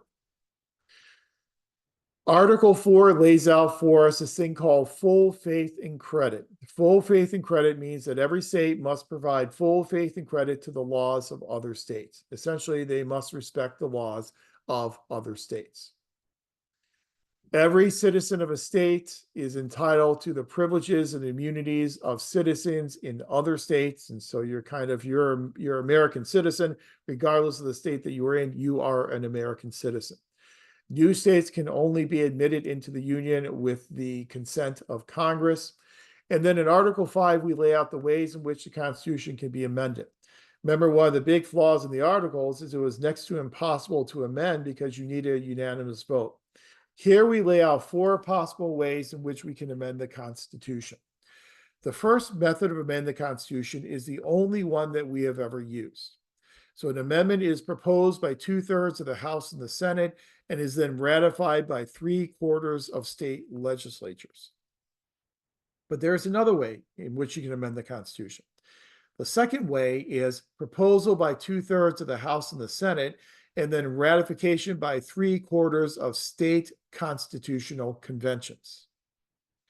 The third way is to have 2/3 of the states petition Congress for a national constitutional convention, and then any amendments that come out of that national constitutional convention then get ratified by 3/4 of state legislatures. Then the fourth approach is 2/3 of the states petition Congress for a national constitutional convention, and then the amendments that come out of that national constitutional convention then get ratified by 3/4 of state constitutional conventions. So you can just see the 4 are just variations on a theme. We've only used the first one because that's the only one that does not include a constitutional convention. We are scared of constitutional conventions because we saw what happened the last time we had a constitutional convention. We threw out the articles and completely replaced them with a brand new constitution. This amendment process, because there is a role in all four of those methods for state governments to play, is a nod to anti-federalists, giving more power to state governments in amending and changing the Constitution. Article 6 of the Constitution provides us with the supremacy clause, that the Constitution, the laws of the United States, which shall be made in pursuance thereof, and all treaties made or which shall be made under the authority of the United States, shall be the supreme law of the land. This was something that, again, was done to the consternation of anti-federalists. This was put in there primarily for the Federalists to have a strong proclamation of the supremacy of the national government over state governments. Article 7 then just simply talks about how the Constitution gets ratified. As we had mentioned before, it was ratified relatively quickly by 9 out of the 13 states. Then New York ratified it, and then other states fell in line, and then it was ratified by all 13. Then when Vermont joined the Union, it became ratified by 14 of the states. What really is germane to us as public administrators and our qualified good faith immunity protection will be these constitutional rights that are laid out in the Bill of Rights, the first 10 amendments to the Constitution. And I think as Americans, we're all pretty familiar with these types of protections that we have, these civil liberties. Amendment 1, your protection for freedom of religion, freedom of speech, freedom of press, freedom of assembly. Those are all protections that are given to you as American citizens. Now, it's important to note that even though these are protections in the First Amendment, they are not necessarily blanket protections, in that there are instances where government can step in and place limitations on these liberties. So, for instance, freedom of religion is broken up into two parts. There's the Establishment Clause and then the Exercise Clause. The Establishment Clause says Congress shall make no law respecting the establishment of religion, which means that there can be no national religion. You are free to believe what you want to believe. So that's pretty much an unfettered freedom. However, when it comes to the exercise of religion, if the exercise of a religion places the public in harm's way or could detract from someone else's liberties, then government has the ability to place limitations on how that religion is being exercised. Same thing with freedom of speech. You cannot yell fire in a crowded theater because that threatens public safety. For freedom of the press, this is a pretty unfettered freedom. There's a process known as prior restraint. Prior restraint is essentially censorship. For the most part, as a result of the Pentagon Papers case, we don't really have prior restraint used by governments in this country. The only exception to that is if the publication has a direct impact upon public safety, the safety of an individual. Then at times we've seen courts step in, but for the most part, we do not do prior restraint in this country. Your right to peaceably assemble can be limited. That if you want to hold a demonstration, a protest, you may be required by your city to get a permit, and there may be a certain area where you're allowed to do your protest. So there can be some limitations added to that. Second Amendment, your right to bear arms. We're all very familiar with this one. A well-regulated militia being necessary to the security of a free state. The right of the people to keep and bear arms shall not be infringed. Now, the controversy here, which we're not going to talk about and get into in this class, but the controversy here is how much import that first phrase has, a well-regulated militia. Gun control advocates will argue that the framers meant something when they said well-regulated militia, that you cannot infringe upon the right of people to bear arms because we need to have well-regulated militias.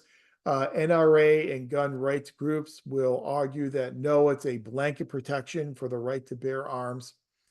One of the things I would recommend to you if you want to really delve into this argument is to look at the Federalist Papers. If we want to understand what the framers meant by what they wrote in the Constitution and what James Madison wrote in the Bill of Rights, go to the Federalist Papers, because the Federalist Papers will give you some insight into their thinking at that time.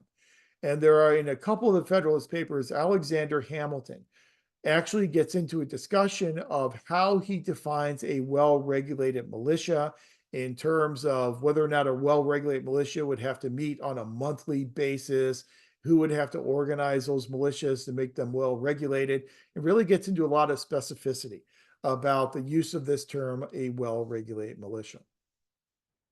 But one other important point for us here with the Second Amendment, the right to bear arms, is the recognition of this thing known as incorporation. I'll put that in text chat, but incorporation. Incorporation is the process by which these protections in the Bill of Rights are extended to include protections against state governments as well. Originally, the Supreme Court looked at these protections in the Bill of Rights as protections against national government action. Over the years, with a series of Supreme Court cases, the Supreme Court has extended these protections to be protections against state government action as well. So when it gets extended to include state governments, that's a process known as incorporation. The Second Amendment has never been fully incorporated.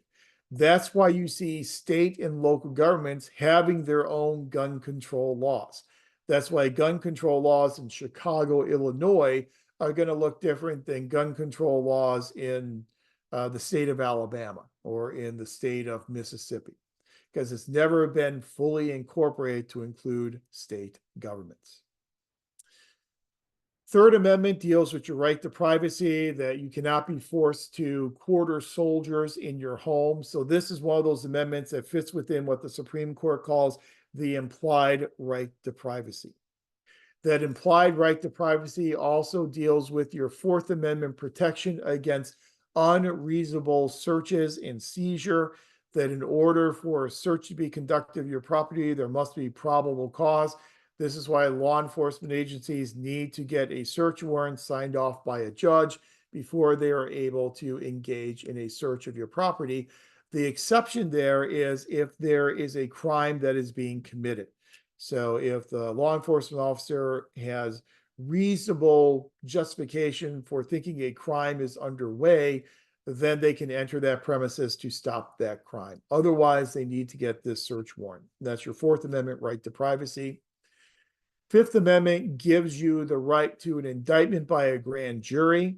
It also gives you the right to not be held in double jeopardy, which means not to be tried for the same crime twice.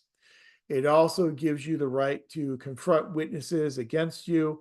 It gives you the right to have a trial before you, or due process before you're deprived of life, liberty, or your property, and that your private property cannot be taken away from you by government without just compensation. Now, the one I'll focus on here in the Fifth Amendment is your protection against double jeopardy, because it again illustrates this idea of incorporation. So double jeopardy says you may not be tried for the same crime twice. Back in the 1930s, we had a situation with a gentleman by the name of Palko, P-A-L-K-O.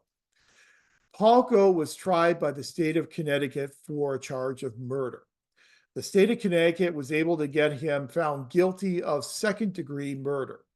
That wasn't good enough for Connecticut. They wanted first-degree murder, so they then retried him, got him convicted of first-degree murder, and got him sentenced to the death penalty. Palko says, this is a clear violation of my Fifth Amendment rights.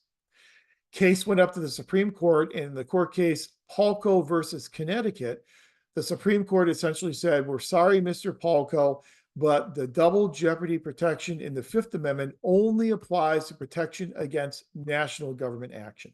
It does not apply to actions taken by states like Connecticut. It wasn't until 30 years later, in a case called Benton versus Maryland in 1968, that finally the Supreme Court incorporated double jeopardy protections to include protections against the state trying you for the same crime twice. It was too late for Mr. Palko, but just kind of shows you it took those 30 years before the Supreme Court finally incorporated double jeopardy to include protections against state government action. In your Sixth Amendment, you are given the right, the protection of a speedy and public trial. You have the right to be informed of the charges and nature of the charges that are against you. You have the right to a counsel. And so this is why in the case of Miranda versus Arizona, the Supreme Court came up with these Miranda rights. And so now you have to be Mirandized by law enforcement before they can question you. You have the right to remain silent. Anything you say can and will be held against you. In a court of law, you have the right to an attorney. If you cannot afford an attorney, one will be provided for you by the state. Those are your Miranda rights, come directly from the Sixth Amendment. Seventh Amendment gives you the right to a jury trial in civil cases where the value is greater than $20. $20 meant a lot more in the 1790s as compared to what $20 means today. Eighth Amendment, prohibition against excessive bail and fines and prohibition against cruel and unusual punishment. This is another good example of incorporation in terms of the death penalty. For years, the Supreme Court allowed the death penalty because this protection wasn't incorporated to include state governments. Then the Supreme Court decided that the death penalty was cruel and unusual and outlawed the death penalty. Then it did a 180-degree reversal in Gregg versus Georgia, and then sanctioned and allowed the death penalty. And so depending on the state you're in, some states have the death penalty, some states do not have the death penalty. That's kind of a good example, again, of that incorporation to the state level. Ninth Amendment says that the enumeration of certain rights shall not be construed to deny or disparage others retained by the people. This is, again, a nod to the anti-federalists.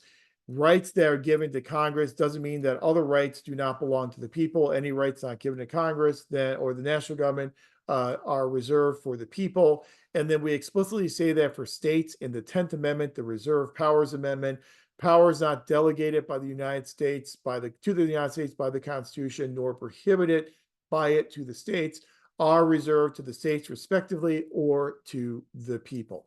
So for the anti-federalists, this was an assurance that if we're not giving the right to Congress, then that's a right that's still retained by the state. 11th Amendment to the Constitution limits the judicial power of the federal government against cases brought by states against states. The 12th Amendment to the Constitution is Thomas Jefferson's revenge against Aaron Burr. Thomas Jefferson and Aaron Burr were rivals, but Aaron Burr came in second in the presidential election, so then he became vice president. Jefferson then rectified that by recommending this to Congress as a proposed amendment so that this person who comes in second no longer becomes vice president. This was his revenge against Aaron Burr, along with trying to try him for treason, but we will not get into that because it's not a history class. 13th Amendment prohibits slavery. The 14th Amendment is the Equal Protection Amendment. And so in the Equal Protection Amendment, it incorporates protection to include people regardless of the state in which you are residing. So the Equal Protection Amendment is one of the most important amendments that was added to the Constitution to try and writ large make incorporation possible for all these rights in the Bill of Rights. The 15th Amendment then says that the right to vote cannot be reduced or cannot be taken away because of race, color, or previous condition of servitude. 16th Amendment provides us with the federal income tax. So if someone tells you don't pay your federal income taxes because they're unconstitutional, that was true before 1913, but once the 16th Amendment was ratified in 1913, you now have to pay your taxes, so it is constitutional.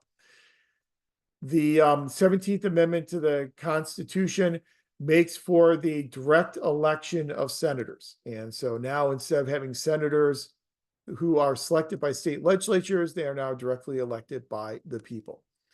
18th Amendment is prohibition. 19th Amendment, women's suffrage. 20th Amendment then changes the terms of president and Congress, moving them up from beginning in March to beginning in January because we had too much of a lag of time between the election and when these terms began. 21st Amendment then repeals prohibition. The 22nd Amendment then provides us with a two-term limit for presidents as a response to FDR running for the presidency 4 consecutive times and winning 4 consecutive times. 23rd Amendment then provides 3 electoral votes to the District of Columbia. So that's why our Electoral College has 538 electoral votes as opposed to 535 electoral votes.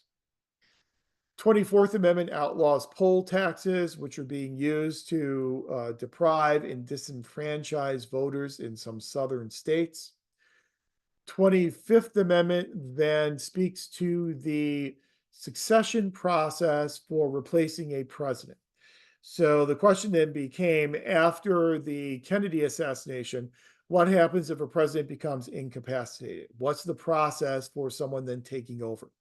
So the 25th Amendment then lays out a process by which the vice president, along with a majority of members of the cabinet, can declare the president to be incapacitated. And at that point, then the vice president can take over presidential duties until such time as the president petitions Congress to say that they are now able to carry out their duties again. So that's kind of the 25th Amendment. Also, there's a provision, the 25th Amendment, that became very controversial in the Trump administration, where there's a provision where Congress may also do this with a committee that's established by Congress. And so there's also an avenue for Congress to do it outside of the vice president. Their 26th Amendment provides the right to vote to 18, 19, and 20-year-olds. And then finally is this 27th Amendment that I mentioned to you before, originally authored by James Madison. No law varying the compensation for services of senators and representatives shall take effect until an election of representatives shall have intervened. First proposed in 1789 as part of the Bill of Rights and finally ratified in 1992. So that is a very, very quick overview of the Constitution. The reason why we do it here, number one, it's the only chance you'll have to look at the Constitution in the MPA program. And number two, we are held accountable for knowing the constitutional rights of people we come into contact with and then not violating those constitutional rights. Those civil liberties that are provided for in the Bill of Rights and provided for the Equal Protection Amendment in the 14th Amendment to the Constitution. Those are rights that we have to be knowledgeable of as public administrators, and then make sure we do not violate those rights in order to qualify for qualified good faith immunity from prosecution for our actions. Later on in the course, we'll talk more about qualified good faith immunity. Actually, when we get into our discussion of accountability and ethics next week, we'll talk a bit more about qualified good faith immunity. And I'll talk to you about some of the more recent Supreme Court decisions, like as recent as June, that had an impact upon qualified good faith immunity and changed kind of the expectations for how public administrators can qualify for that type of immunity to cover their actions that they take while they are carrying out their duties in office. If you haven't looked at the Constitution yet, please do take a look through it. It's always good to have a copy of the Constitution handy. We don't go through the California Constitution in this class just because it is so darn lengthy. It is the longest Constitution in the world. I am not exaggerating. It is literally the longest Constitution for any government in the world. It has well over 500 amendments as compared to 27 in the federal Constitution. And so the scope of looking at the California Constitution is just too large for us to do here in this class. There are entire courses in political science programs that are devoted just to covering the California Constitution. The process of changing the California Constitution is different than the process for changing the federal Constitution. As we said, most of the constitutional amendments of the California Constitution come to us through propositions on ballots. And so people vote directly on a lot of those constitutional amendments. Sometimes you'll see on a ballot, you'll have constitutional amendments propositions that are opposite of each other. And so if you have two propositions that are opposite of each other and they both pass, then the proposition that gets the most votes, that's the one that goes into effect. It's kind of a weird, wacky type of system, but that's because we have initiatives and referenda and all these direct democracy types of measures that we allow for here in the state of California.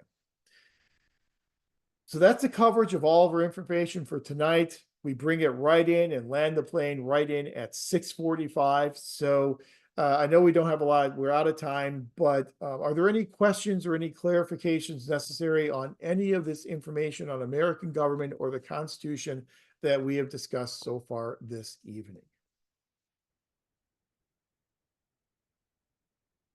If not, then just one quick reminder, you have those 2 assignments due next Wednesday, Canvas essay number 1 and responses to 2 classmates, and then your initial skills self-assessment. Next Wednesday, we will talk about accountability and ethics. And since I talked to you a lot tonight, I'm going to try and dial that back next week. So what I envision next week is the first half of class, we'll talk about accountability and ethical standards in public administration. Then in the second half of class, we're going to do some breakout groups. And so I'll give you an exercise to work on with accountability. Each group will go through that exercise. We'll spend probably about half an hour in those breakout groups, reconvene as a class, see what each group came up with, so you don't have to listen to me for 2 hours and 45 minutes next week. And you're welcome for that. Okay? All right. Well, to have a great week. I look forward to talking to you next Wednesday, and I will see you then. So take care. Any questions, send me an email. Talk to you soon.